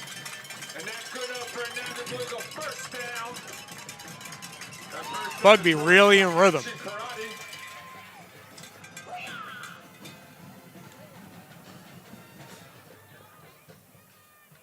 And this hurry-up offense just keeping Easton's defense on their heels. Quietek on the carry gets down to about the 15-yard line. He's brought down number 33, Michael Hines. And Matt and I will be at Penargil up on the hill tomorrow afternoon, a 1:35 start. We have a number of Bangor students that will take part. some Penn Argyl students there as well. They're helping out with the live stream from the school, and we may get them on at least or talk to them before the game. Excited about that matchup. And, you know, for there, should I say, Penn Argyl's in. 8 of the 9 teams get in, so they're already in. But they can really move themselves up with a victory, being that Banger's a 4A school. I think Bangor is right there on the threshold where a win definitely gets them in, but a loss very well could bump them out potentially. We'll talk about that after this drive. Bugby to throw, and will hit Wells, and Wells will go in. Oh, no, he will not. They say he stopped short right about the, 1 yard line, maybe inside the 1. Yeah, half-yard line. Was complete to Andrew Wells, and he's brought down at the 1 yard line. It's a very similar route to what we've seen before. They just sit him behind the linebackers. And on the ground they go, and driving through is Alexander Quietak for a 1 yard touchdown.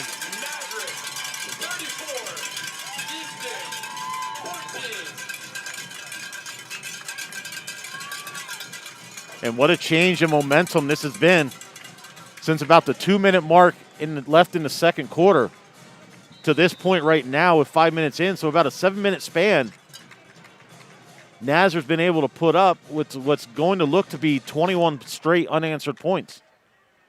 Palladino to snap, Felici in the hold, Bugby to kick. So extra point here for Bugby.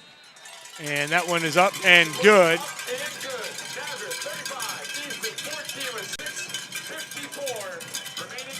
So you're going to look at Quietek.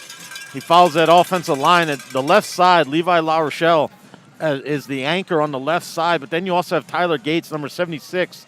And then the center, Cody Breidenbach.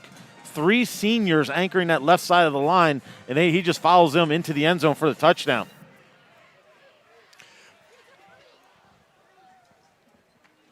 Oh, Matt, we were talking about, the brackets. And so in 1A, Williams Valley, Nativity, BVM, and Tri-Valley are in. Mahanoy area looks like they'll be the 4th team in, as they'll get 4 out of the 5. In the 2A, it's 8 out of the 9. Shenandoah Valley is the only team out. Penn Argyl right now is the 8th seed.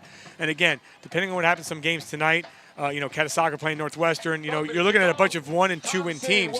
So Penn Argyl with a win could possibly bump themselves all the way up to, the 4 or 5 spot. I don't think they can get to the 4, but right to the 5 spot, right in that range on the reception by Javion Thompson. And Javion Thompson gets across the 40 and tangled up right around the 42-yard line. In the 3A class, in the game, North Schuylkill's 1. Again, Notre Dame could not play, so they can't pass them. Well, I guess so they're there. And Jim Thorpe is 3. Tamaqua and Pine Grove will play. And it looks like, Tamaqua, I believe, still will sneak in. Again, they get to the points, and they didn't pencil them in yet. But, depending on what happens in that game. In the 4A classification, a lot of things can happen here because right now Northwestern's the number 1. But whoever wins Central and Bethlehem Catholic, they will probably jump to number 1 and then drop everybody down. It would be, a Central Northwestern Pottsville Becca or a Becca Central, that way.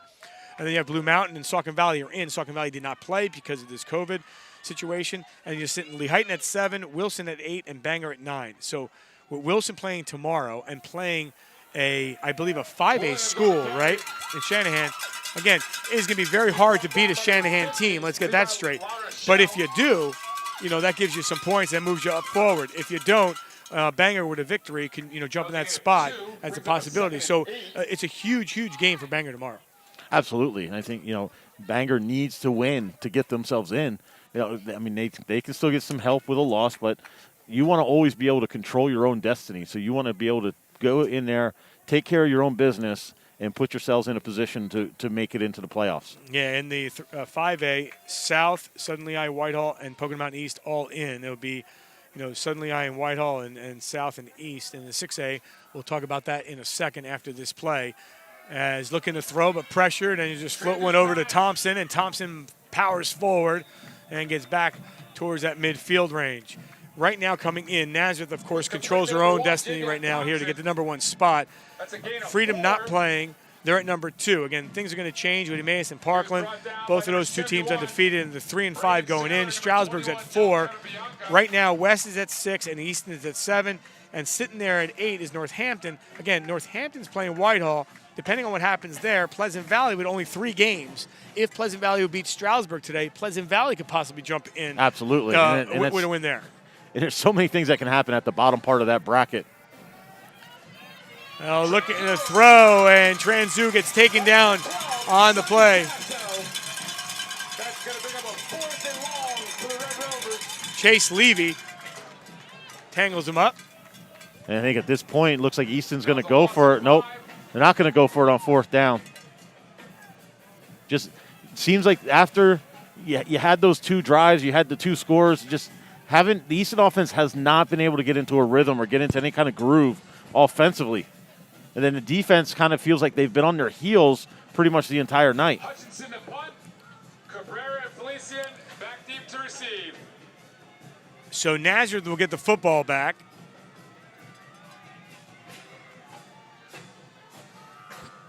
The high snap. And getting this one off in time was Aiden Hutchinson. And Nazareth will get the ball back right around the 22. At the Blue Eagle 22-yard line. Glad you could join us here. Our D11Sports.com Game of the Week presented by St. Luke Sports Medicine. Al DiCarlo, Matt Avancho. Got a number of student reporters down in the field as well. And obviously, a great opportunity for them to take it all in and learn. They're all decked out in their gear as well. And, we're excited to have them on board. We'll be doing Penn Argyl and Bangor next week. Matt, it's weird for us because, we're broadcasting it and we see different things. And, like I can visually tell you, I can tell you this, and I think you would agree with this 100%. We're outside.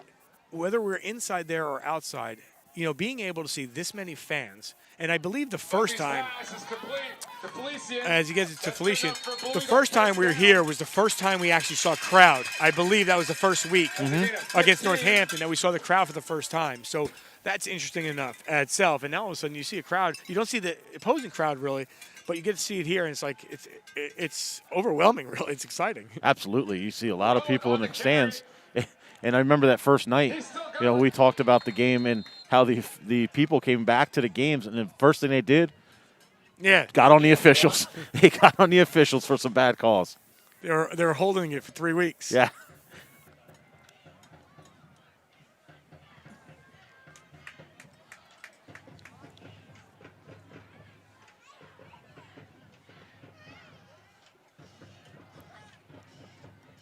Looking to throw. Bugby. Bugby's pass. And that one incomplete. Sails out of bounds. That's going to make it a 39 for the Blue Eagles.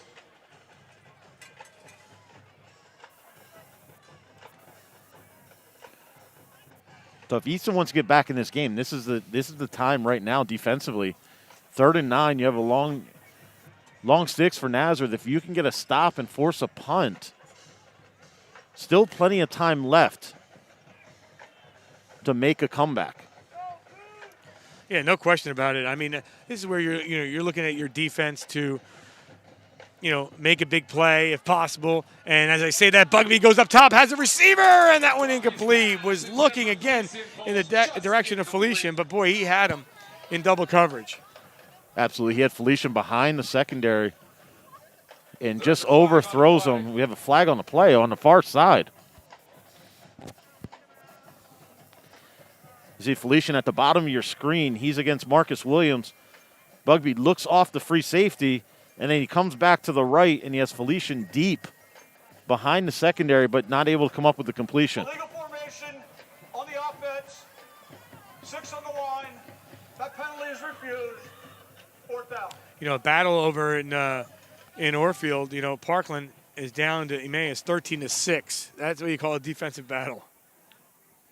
I'm sure we have Joey Draper over there. Joey's all over taking care of that game. Joey was up this morning. I saw that, yes. He was ready.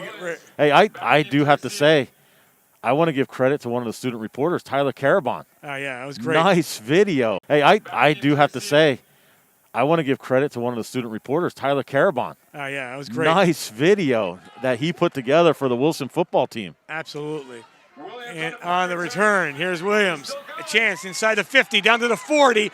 And he has the opportunity to get them inside the 25-yard line. A great run there once again. Again, here's a player, again, it's a kick return, so it's a little bit different, but here's a player that came in with 8 carries for 28 yards. But today, because of the injury to Naji Adams, a big part of what's happening here. Take a look. Here, get another look at the punt. Williams has been trying. He's been close to getting through. Picks up a nice block first up top by number 7, Darius Snyder, and then also number 52, Lucas Gilliard, frees him up down to give him a wall down their own sideline, and putting the offense in position now with 3 minutes left in the third, where if they can get a quick score and the defense is starting to play a little bit better, they can make something happen in this game.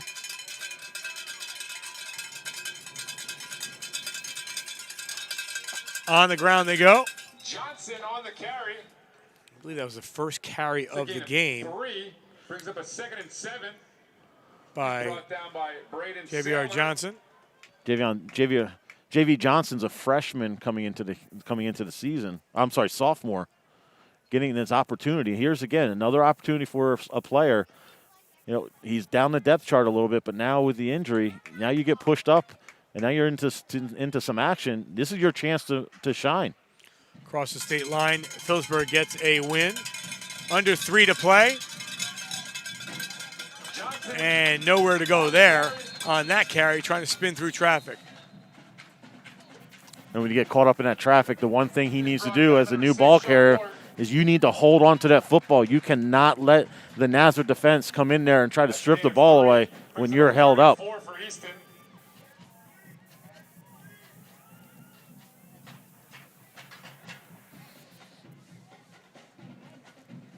So bring up a 3rd down. Again, for Easton, you're going 3rd and 4th down regardless, down 35-14. I think you have to. I don't think a field goal does you much good right now. Timeout brought to you by MC Financial New York Life, your insurance professional. Get answers to pressing insurance questions about individual health care, Medicare supplement, life and disability insurance now. And let our professionals customize the right plans for you, your family, and business. Quality advice with no obligations. Call 610-616-4430, 610-616-4430, MC Financial and New York Life. Again, glad you could join us here for our D11sports.com Game of the Week presented by St. Luke's Sports Medicine. Great to see the bands out once again. We always talk about, the cheerleaders down the field as well. And, it's just it's nice atmosphere. And, we're deep into October. Tomorrow the Ghosts and Goblins come out for Halloween. And, I can actually wear my mask and feel right about it. Hey, wear a mask on Halloween. Talk about even Nazareth. I see Bob Pandy down there and stuff. And, and we talked to Tom Falzone. He has a bunch of former head coaches on his staff, and he said, last time we were here, he's like, we're like a family, and it's huge for them. Here, hold that thought, 3rd down and a long 4 here for Transu. They're gonna throw, and a little trickery is gonna just not work. Wow, the opportunity was there. But Evancho off the fingertips just couldn't hold on to that one. That's a tough one. But there is a flag all the way back. It looks like there's going to be a legal motion or legal shift. Because you're right. So Jeff Brado taking this out of the bag and looking, and Evancho was wide open. Illegal shift, offense. 2 men in motion. One of them didn't get set. 5-yard penalty, repeat the down. Opportunity there for Easton, just not able to come up with the catch. But you come right out of a timeout. You have to have everybody lined up correctly. So you don't get the touchdown, plus you get a penalty on top of that. We're under two to play in the 3rd quarter. Again, you score here, you're Easton, you're right back in the mix. It's a long haul to get there, knowing the way the offense has just flourished here for Nazareth. They'll go on the ground and try to gain it there. And Williams gets a block in front, but there's going to be a flag. And I think they're going to catch Easton for holding on this play. So back-to-back penalties on the Red Rovers.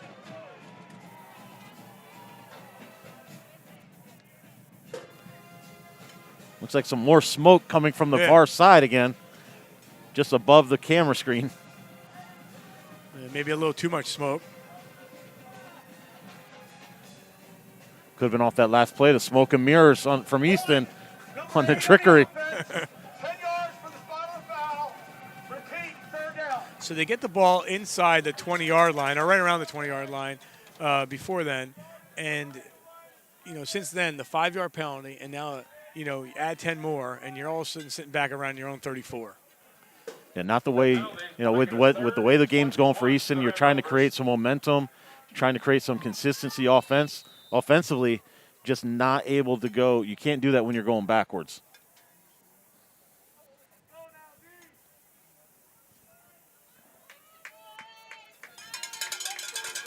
A great crowd on hand once again here at Andress Lay Stadium.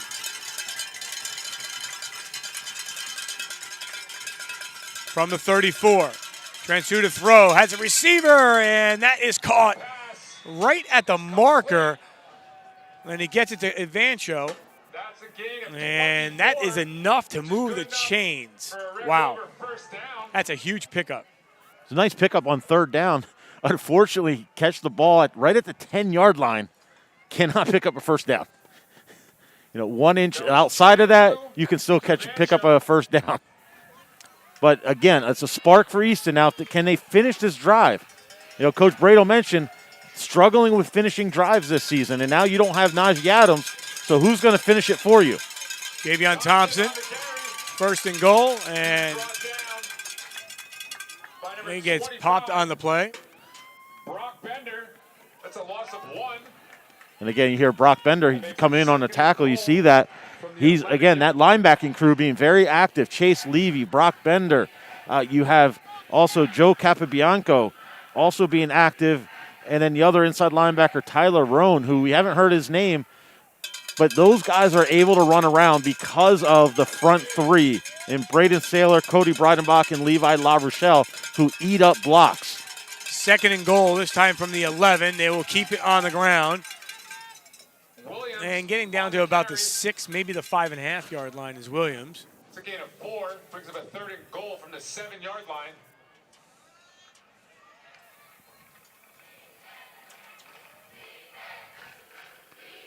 We'll see if Easton elects to let the clock run out and on the quarter, which looks like they're going to do. And yep, they don't need to run that play. But Nazareth adds a couple of touchdowns, and they end that quarter up 35-14. You're watching our D11sports.com Game of the Week presented by St. Luke's Sports Medicine. Back after this.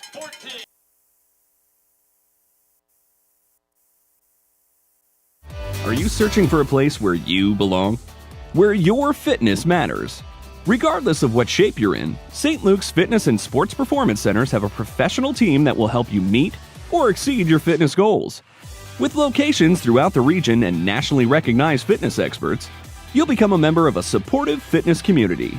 We call it Extraordinary Fitness. Visit us online to start your free 7-day membership and let us help you thrive.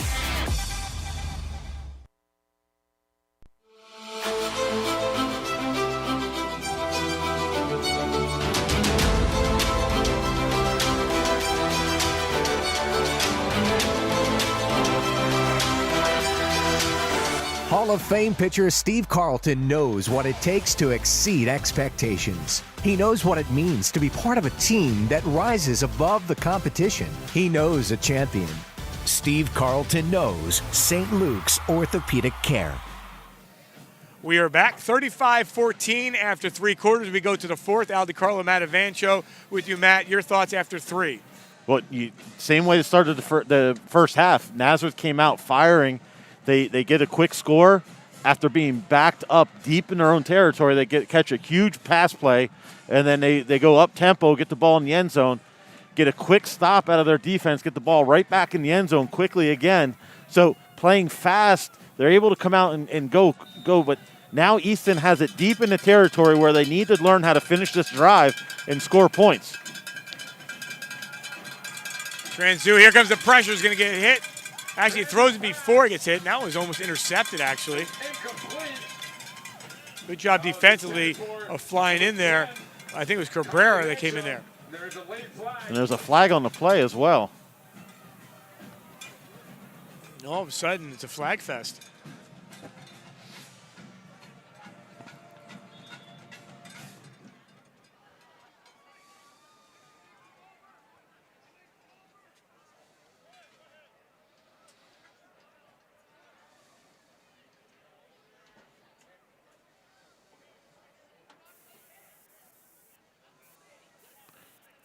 As the officials sort this out, we have an Easton player down on the far sideline. He's up walking off the field. Looks like Kyle Evancho. And that was at the end of the play. Saw him go down. So, again, you can ill afford to have any injuries. You know, we saw a couple of them. Obviously, the biggest one is Naji Adams. And, you know, Matt, he'll get attended to, you know, tomorrow or looked at again. And obviously they looked at him and they said he goes, you know, he wanted to be on the sidelines and watch his team. And, you know, we'll see where they go from there. Right now, you know, you're looking at Easton, you lose another player here. Again, hopefully it's just, you know, one play in and one play out, and then comes back into the game. Another score out there for you, and a pretty good one, actually, is Northampton leading Whitehall 28-21 after 3 quarters of play. We're still waiting on this penalty. Yeah, I'm not sure. Tom Falzone talking to the officials. Personal foul, helmet to helmet hit on the defense, half the distance to the goal.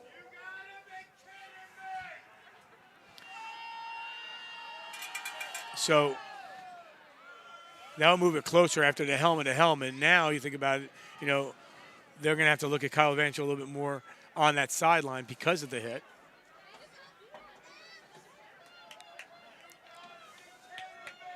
So and from that, they get a first down, too. Yeah, you talked about they couldn't get a first down, and they get a first down. I'm sorry, they put it back. It's third down and 3. So 3rd down and goal. Ball sits at the 3-yard line.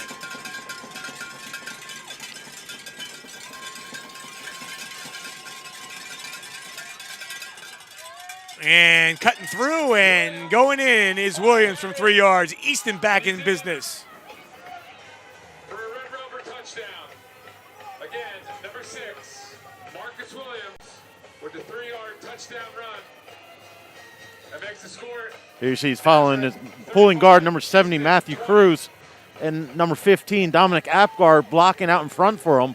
And then Williams able to find a seam and get up into the end zone quickly for the touchdown.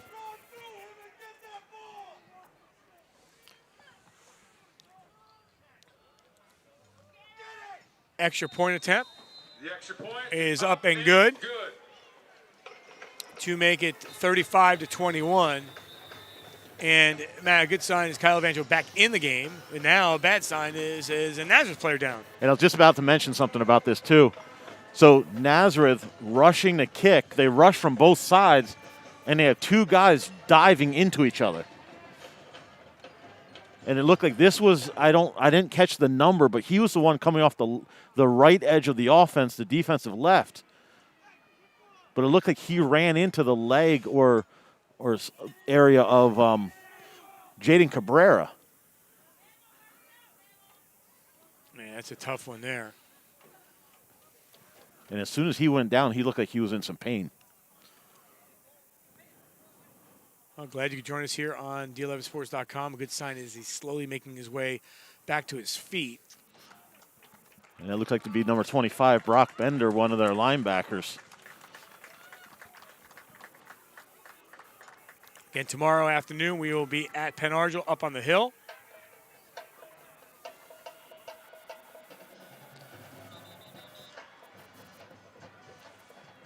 Also, Allen and Deer playing tomorrow afternoon in their rivalry game at J. Bernie Crum Stadium in Allentown.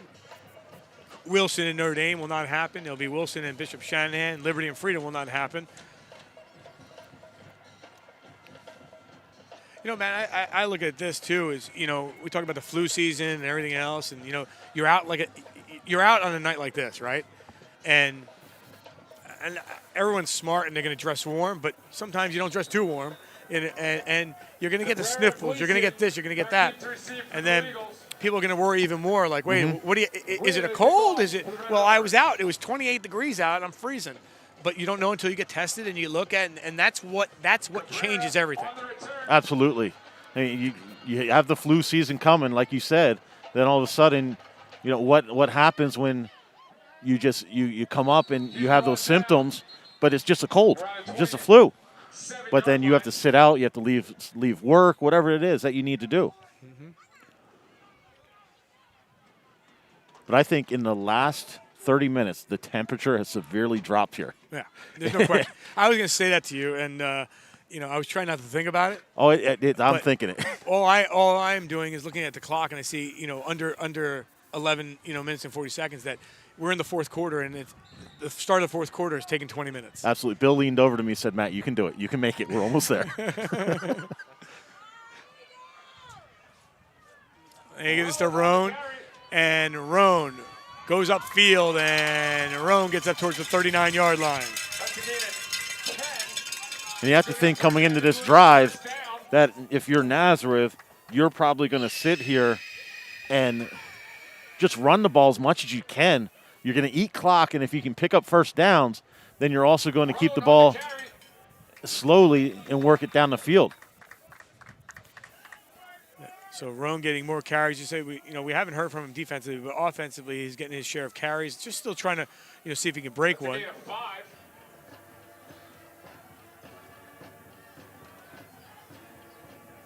Bugby's pass intended for Cabrera falls incomplete. Bugby gets lucky on that pass to Cabrera. Javion Thompson, number 1, almost undercuts the route and almost nearly comes up with an interception, which would have set Easton up on a short field. But even though it now forces Nazareth 3rd and 5. So Pottsville gets a huge win tonight. And, we saw Pottsville as well against Lee Heighton. And all of a sudden Pottsville, who lost their first game to Nativity BVM, have run off, I think, 6 in a row. And now they find themselves in position to be right around a 2-3 spot, depending on what happens between Central Catholic and Bethlehem Catholic. Looking to throw. Comes to the near side, and that one is incomplete. Well, that's going to bring up a 4th down. That brings up a 4th and 5.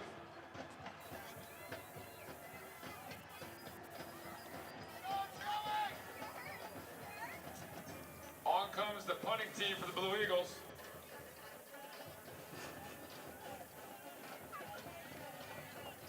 Williams back to receive the punt. Capabianco to punt for the Blue Eagles.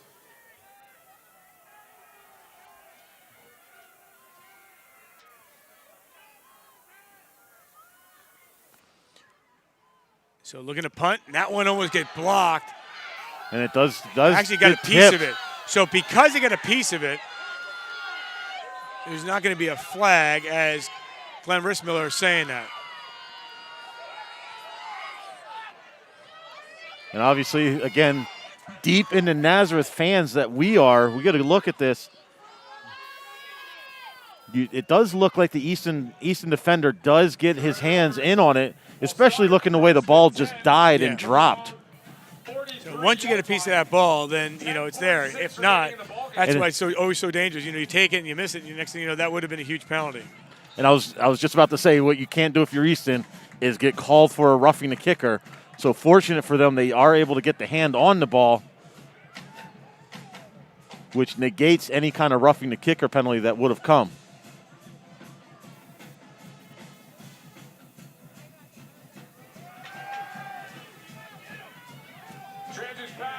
That gives Javion Thompson nothing there, as a swarm of Blue Eagle jerseys, they come flying down to make the stop. Yeah, they're still looking to try to find Jaden Kelly down the middle of the field. That time well covered by Nazareth's defensive secondary. Gave Transu nowhere to go, and he has to drop it off to Thompson.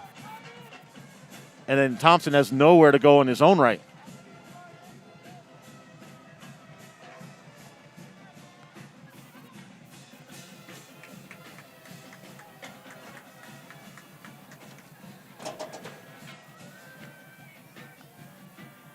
So second down and long, the ball to 38. Tranzu fakes, pumps twice, and now throws and has a receiver. And we'll get a few extra yards across the 40 up towards the 47-yard line. He's brought down by Levy. Which is a good pickup. Isaac Torres on the reception. Yeah, good pickup by Easton on second down, putting him in a third down where it is manageable. They're looking at 3rd and 5, probably looking to get, if they're passing the ball, probably looking to get some routes just past the 6-7 yard mark and let them come back to the ball. A nice easy throw for Tranzu. Tranzu has the ball, 3rd down and 5. Looks like there's some confusion on the offensive side, so Easton needs to call a timeout. This is the drive of the game, for them. You're into the 4th, you had the ball. Timeout brought to you by MC Financial and New York Life, your insurance professional. Get answers to pressing insurance questions about individual health care, Medicare supplement, life, and disability insurance now. And let our professionals customize the right plans for you, your family, or business. Quality advice with no obligations. Call 610-610-4430. That's 610-616-4430. MC Financial and New York Life, your insurance professional. Matt, we're talking about, and you being the golf coach, also, at Saucon Valley is, your season went through. You got into states, and that got completed. Tennis is in states right now. 2 local teams, Moravian Academy, Southern Lehigh. They advanced. They're playing in the state state semifinals tomorrow in the teams, and then individuals, singles and doubles will be held on Monday at Northwood. So they're deep into the playoffs. District playoffs now underway after, district championships across country, and now trying to go, but nowhere to go. Transu goes down. On the keeper, the play results in no gain. And at this point, you have to think Easton on 4th down. 9 minutes left. They're going to go for it. And Matt, earlier we saw on a gadget play, and do you go for one there, or do you try to do something different here? Right now, Easton, the receivers have gotten open on a number of occasions. Right now, everybody's laying back, and you see where that 1st down marker, sitting there right around the 47-yard line. I think you're okay not going with a gadget. You just need some routes that are past the 1st down sticks. You can't get anywhere where it's going to be much deeper than that. Well, Nazareth not fooled on the keeper, Tranzu, and nothing happens there. Take a look. Nowhere to go. Yeah, nowhere to go, as you said it, Levi La Rochelle. And then also you have number 71, Braden Saylor, also in the middle there. And coming up on the bottom of the pile, looked like a player we don't have the number or name of, 76. But some fine play from that front, the defensive front of Nazareth, able to eat up the blocks and then also get off and make the play in the backfield. Yeah, and now because of that, now all of a sudden you put yourself in a position where you just really run the clock out. Here's Roan. Roan gets a block in front, tries to make a turn, and gets taken down right around the 45-yard line. And they'll try to milk some clock here, try to take at least 2-3 minutes off. Yeah, I think we won't see Nazareth go too fast. They're still going to go no huddle. But I think you're going to see them eat up a lot more clock, try to snap the ball with probably what's going to be about 3 seconds left on the play clock.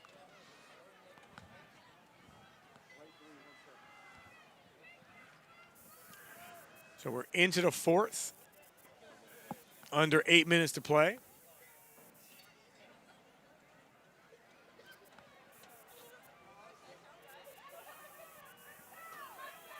And Nazareth's just going to take their time, really. And then Roan takes that one. And Roan right at the 1st down marker. And it looks like he's going to be about maybe a half yard short. As you said, just a little bit short. Brings up a 3rd and 2.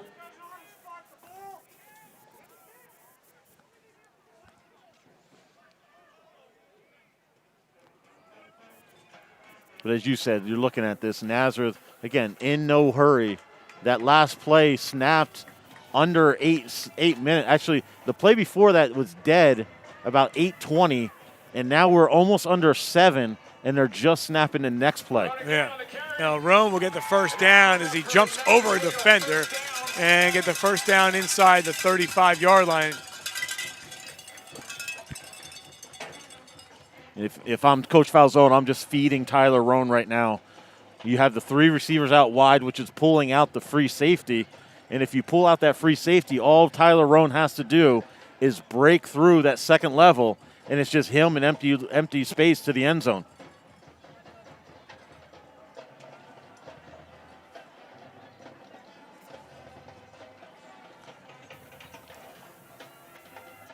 Yeah, every time they run the play, they're busting out an extra minute. Here's Roan again. Roan finds a little seam, and Roan still on his feet, and we'll get another first down.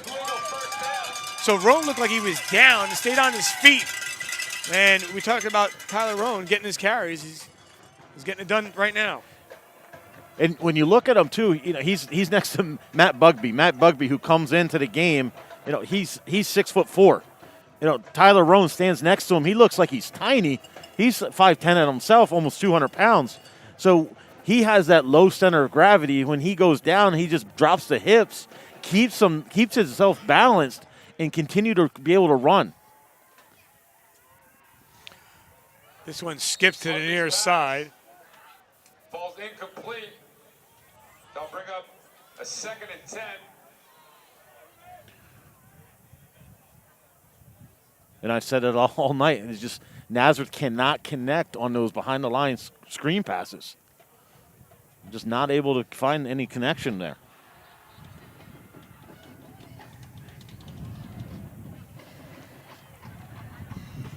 So Emmaus getting the win against Parkland in the Battle of Unbeatens.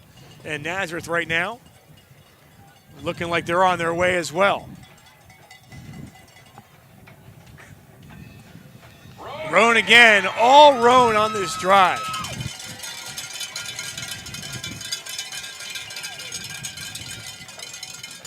Matt, you start 14-0 in this game, and then all of a sudden, it's 14-14, just like that. But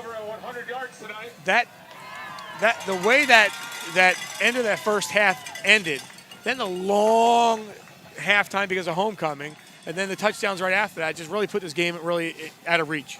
It did, and you have to credit the Nazareth coaching staff having that extra time. They went into the locker room and they put together second half adjustments that have come out and have paid to fruition for their offense and defense. Now they're going to go at Roan. He got him there. And right now, you mentioned it before, you're at 7 and change, 6 and change. Now all of a sudden you're at like under 5. And as you're seeing it, no hurry out of Nazareth. They're just lining up. They're waiting as much as they can to just let that clock run down and just, again, continue to feed Tyler Roan.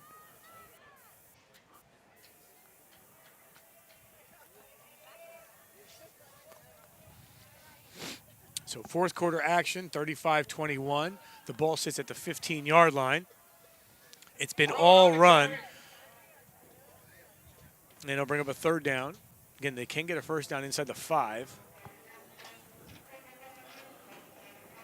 That's a gain of 3.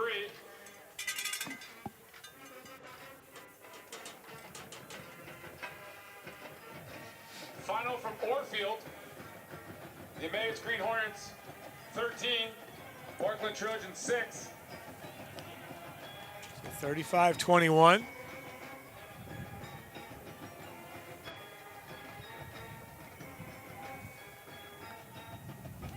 Inside 4 to play.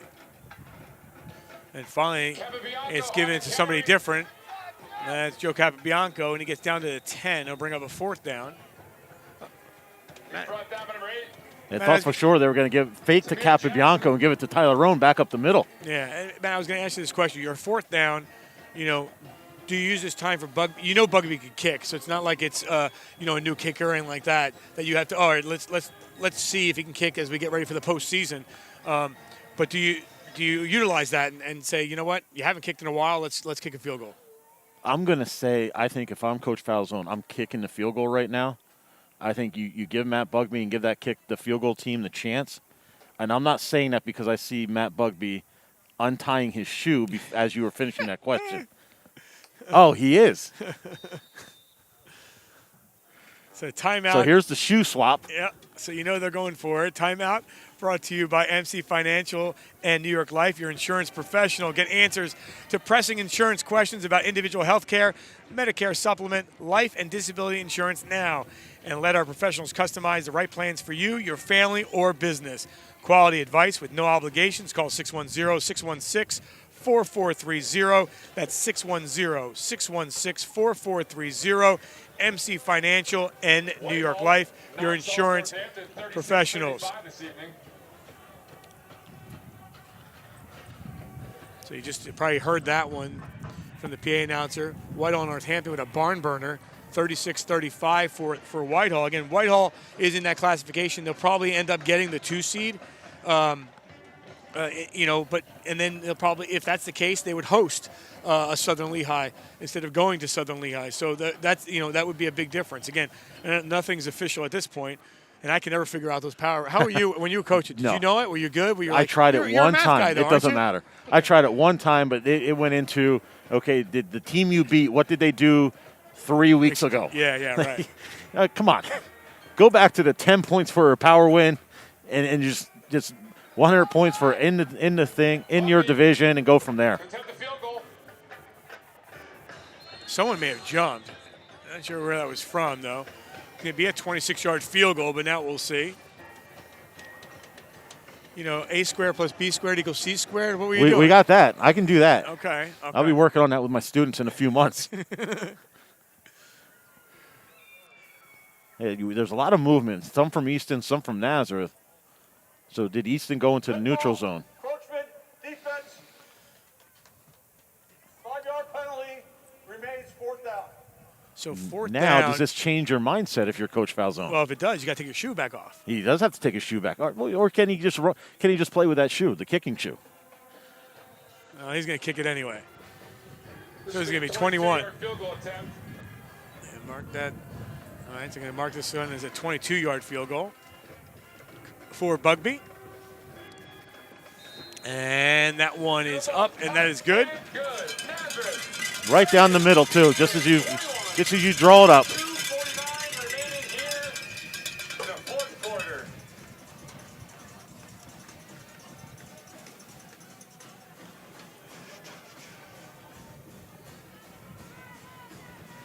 So when you go back and you look at this game and you kind of recap the whole thing,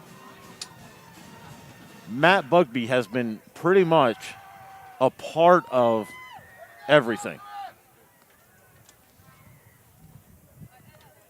He was a part of 2 of the scoring touchdowns in the first half.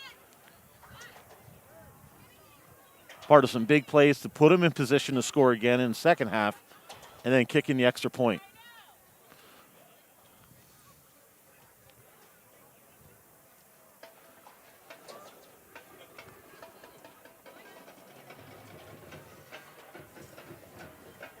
Bugby to kick off. Thompson, Williams, back deep to receive. So if you're Easton, what can you pull out in these last 2 minutes, 50 seconds to kind of make something come out of this in a positive for you? Thompson on return. He's brought down by Bender and Ward. So final 2 minutes and 45 seconds or so.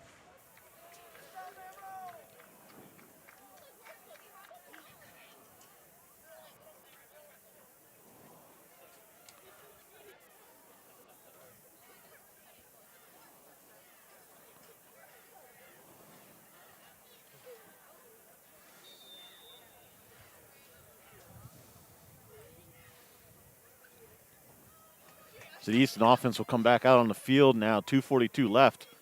Ball on the 21, 1st and 10. Trying to build something going into the next week in the playoffs. Looking to throw. Was trying to go right in the middle of the field, but there was no one there. Now has to come near side, just throw that one away. Sanders' pass intended for Evancho, falls incomplete.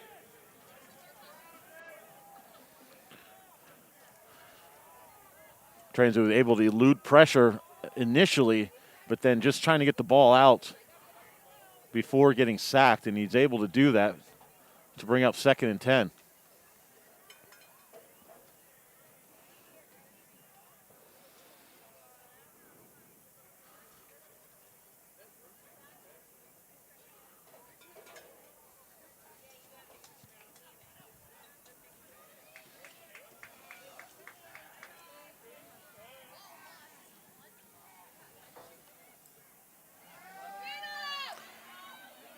Avoids getting sacked and then throws, gets hit hard as he throws that one, and incomplete.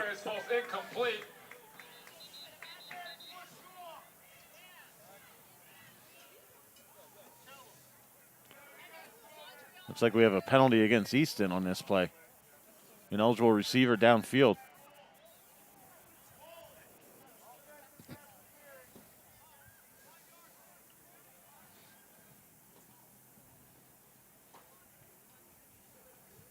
Number 70 on the offense, ineligible downfield on the offense. Penalties decline, 3rd down. So penalty on offense. Easton offensive lineman goes downfield on the pass play.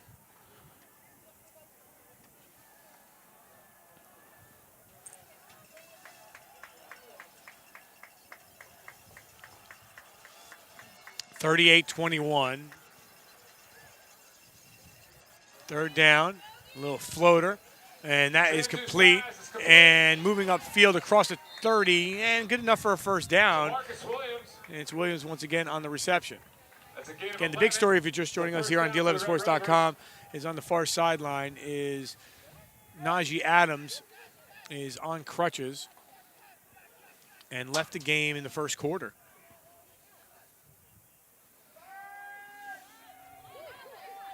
That one thrown into the Nazareth sideline. With 2 minutes and 6 seconds remaining.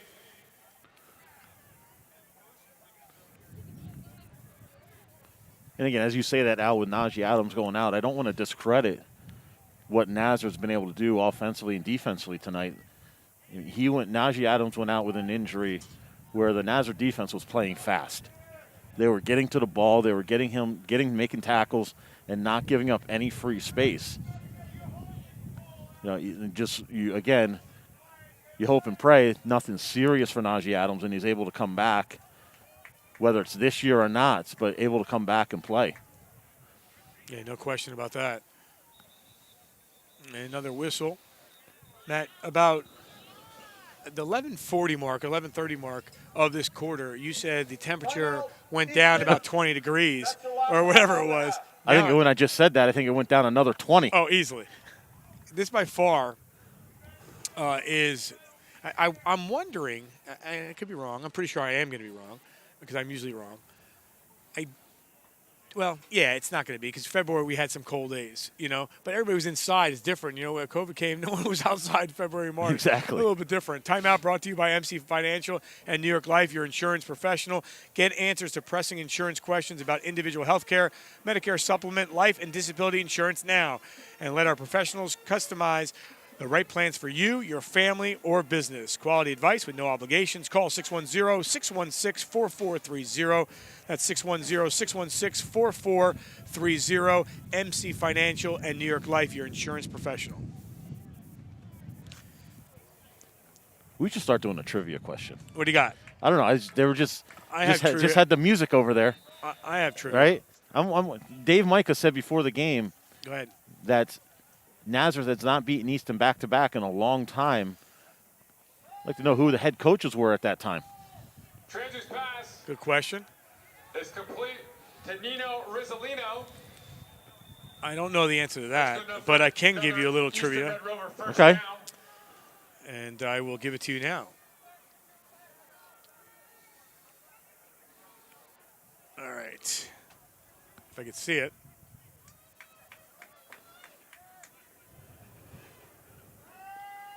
Looking to throw, and that one incomplete. Pass intended for Thompson falls incomplete. Who is the first 1,000-yard rusher in Easton history? In Easton history? Yeah. I thought you were going to say Nazareth history. No, I went with Easton. Okay, Easton history, first 1,000-yard rusher. Whew. You know, I there's a lot, though. There's I come with Duke Helm. There's a Duke Helm lot gives me that some you can go information. back to, and I have a few that are at the top of my head. Oh, can I give you the year at least? That's not going to help. Okay. I just know names from the history, and I have two. All right, give me two. I have two that are at the top of my head right now. Right after this throw. Okay. And pass downfield, and that is complete. And inside the 35-yard line to Rizzolino. Okay. What do you got? I got Pete Americus or Bill Houston. All right. And I don't And based on your response, that's not I who it don't was. see- I don't see it even So maybe as they were part of the team. Here you get a look at what the They're linebackers. They got to be running backs. the transuted Rizzolino reception. Offensive line gives them enough time to go down there. Well, They were back in the 60s, I believe, the undefeated team in the 60s for Easton. All right, looking to throw, and here comes the pressure. Gets hit as he throws, has a receiver, and incomplete off the fingertips. So it was. Is it recent? It was Charlie Weaver in 1959. Oh. I said the first one. You can't be recent. Okay. All right, so I'll throw you another one. What D11 sports announcer rushed for 1,000 yards for Easton? Oh, that's easy. Listen, but is he considered an announcer, or is that a one-hit wonder? Well, we don't know yet. We don't Frankie know. Night Train Lane. There you go. Night Train was his nickname in high school. Frankie Lane did the it. Night Train. Actually, had the opportunity to coach with Frank Lane right out of college at Freedom High School with Bill Ryder, Nice. who actually coached both of us. Looking to throw. Once again, waiting, assessing, and that one skipped through. Incomplete. Frankie Lane in 1986 had 1,148 yards. And then the great Juan Gaddy, in 90, 91, and 92 went for 1,000 each and every time, 1894 and 91. But who is the all-time leading rusher for Easton? That's an easy one. Maybe not. Maybe not. See, You asked for trivia. Oh, okay. Forget it. I got it. All right, go Shane ahead. Simpson. That's correct. Shane Simpson. 21-24. And I don't know how I forgot about him. Nice. He former Towson student where my daughter goes. Yeah. So I totally forgot about him. I was thinking, but then I was thinking Jared Holly, but he moved to wide receiver, so he can't have that many rushing yards. That's correct, too. So Simpson, 1147, 1109, and 2124. 126 remaining. Naji Adams had 1868 last year. Remember Ovid Goulburn, he had 1,045 and 1331. Some name Yaya McGurn at 1,001. Sean Bergio, 1387. Brad Pipparata, 1775. You know, there's some names there for you. So Absolutely. I give you some Easton trivia. Okay? Absolutely, How's that? and you go down that list. Shane Simpson obviously playing with the University of Virginia right now because they were going to play this season. He was granted the 6-year medical red shirt after a knee injury last year. Transi's pass is complete. So he had the knee injury last year. Towson decides they're not playing fall sports. Blue Eagles will take over first. So he decides to transfer under that 6th year and goes to Virginia. So he's still playing there. But you go down that list, Jared Holly, assistant football coach, I believe, University of Buffalo. Yep. Ovid Goulburn, I'm not quite sure, but I know I'll probably receive a text here soon from Chris Atrano, who's out there, Easton alum with me, who he, I believe, is a strength coach, maybe Arizona or Arizona State. I want to say, he had that career at West Virginia, and then got into the sports performance, and now he's a strength coach for a college. But it's always nice to see how these kids, you see them, watch them come up through high school, and they play, then they go into college, and a lot of them get back into the field, whether it's coaching, whether it's through sports training. I know Brad Pipparata through Easton, Craig Merrick over at Made in Peaburg. So they stay involved to help these student athletes get to the next level. No question. And, you look at the Nazareth Blue Eagles. They won the District 11 championship last year. And you take one game at a time, as the coaches say that. and they come back. I see Bob Paney, hugging some coaches as well. And, obviously, you work so hard. And I guess you get a share of the title because Emmaus finished undefeated as well. So 38-21 is your final score. And you have to credit it was a well-played game. Well-played game by both teams. Nazareth made the plays when they needed them. No question about it. So they will be the number 1 seed, and they'll be able to play here. And again, who will they face? Again, Northampton loses to Whitehall. Don't know that Pleasant Valley score, and that can change some things. So a lot of things can happen here. And we saw the Nazareth-Northampton game, and it's a possibility of a 1-8 game. We'll see how things, go into shape here as both teams line up and get themselves ready here to give the old salute with the helmet. Final score again, 38-21. We'll come right back here and get the player of the game. You're watching our D11sports.com Game of the Week, presented by St. Luke's Sports Medicine. Do you want to have your child see the pediatrician, but you wonder if now is a safe time? Well visits and vaccines are more important now than ever. St. Luke's Pediatrics offers options to streamline your visit, like over-the-phone screenings before you come in, virtual visits you could do from home, and some practices even offer curbside consultations. St. Luke's wants to keep you and your child safe and healthy, so call us today. St. Luke's, my health, my hospital, our community. When neck or back pain makes life feel like this, or this, think St. Luke's Comprehensive Spine. Our approach to treating back and neck pain will get you on a course to healing.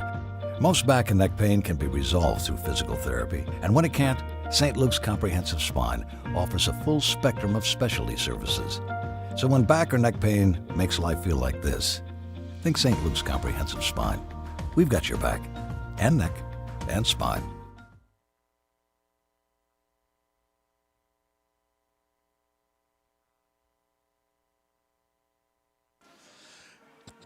We are back here at Andrew S. Lay Stadium. Al DiCarlo, Matt Avancho with you, and glad you could join us here on D11sports.com, our Game of the Week. As we close out the regular season, we'll be at Penn Argyle with Banger tomorrow afternoon. And, Matt, your thoughts on this one? Obviously, Nazareth came to play like they usually do.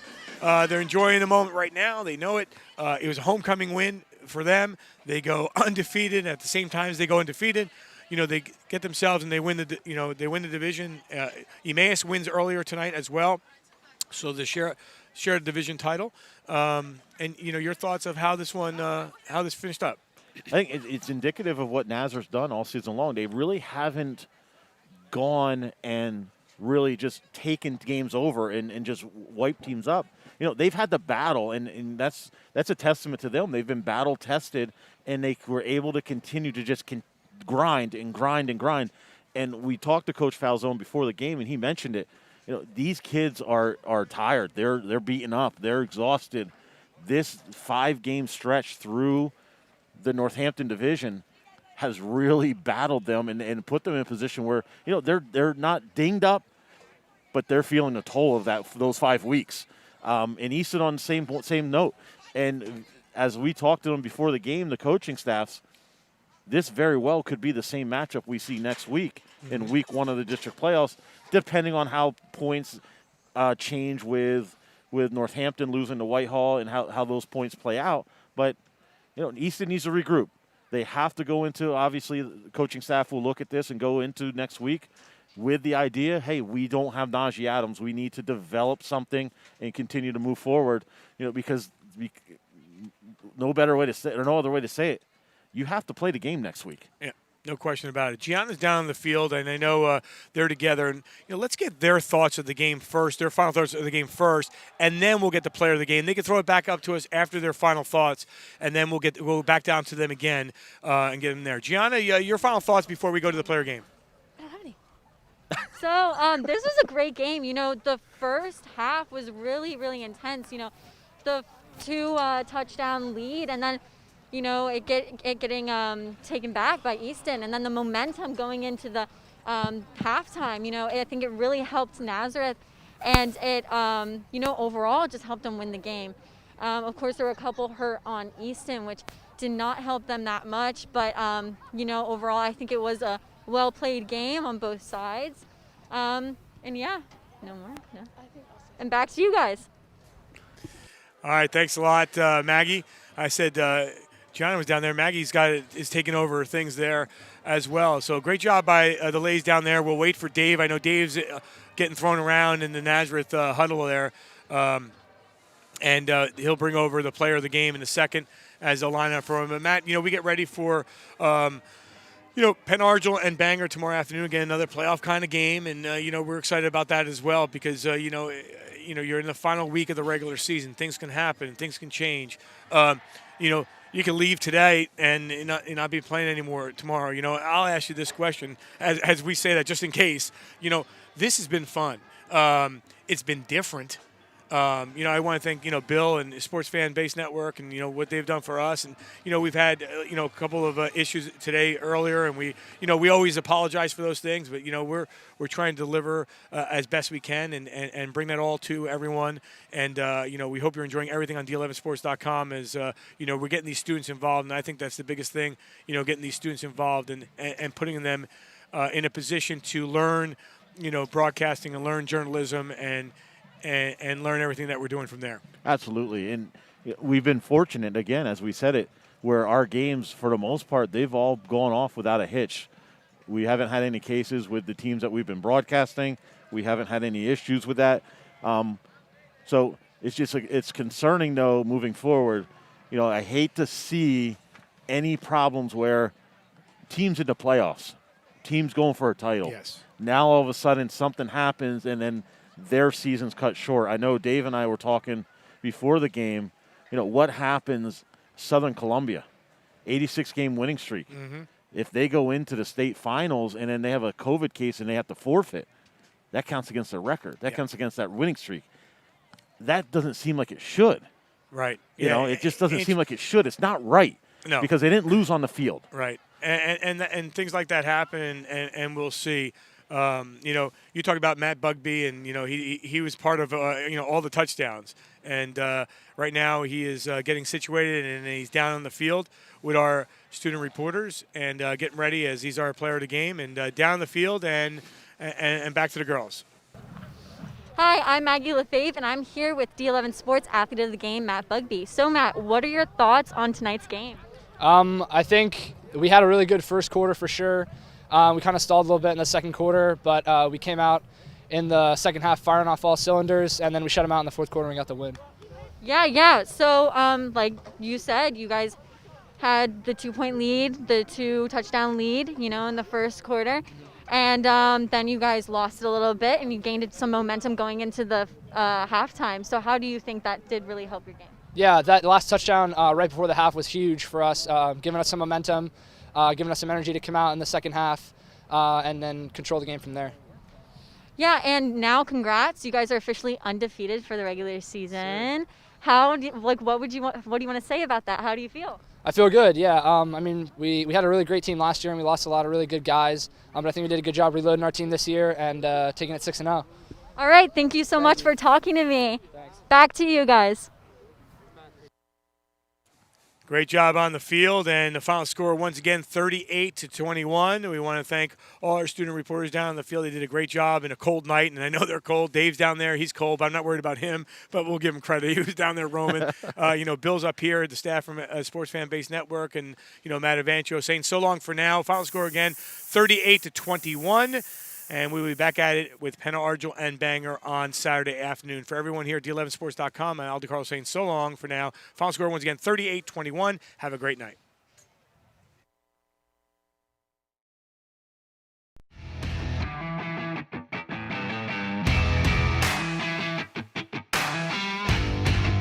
D11 Sports presents St. Luke's Sports Medicine Game of the Week. Easton battles Nazareth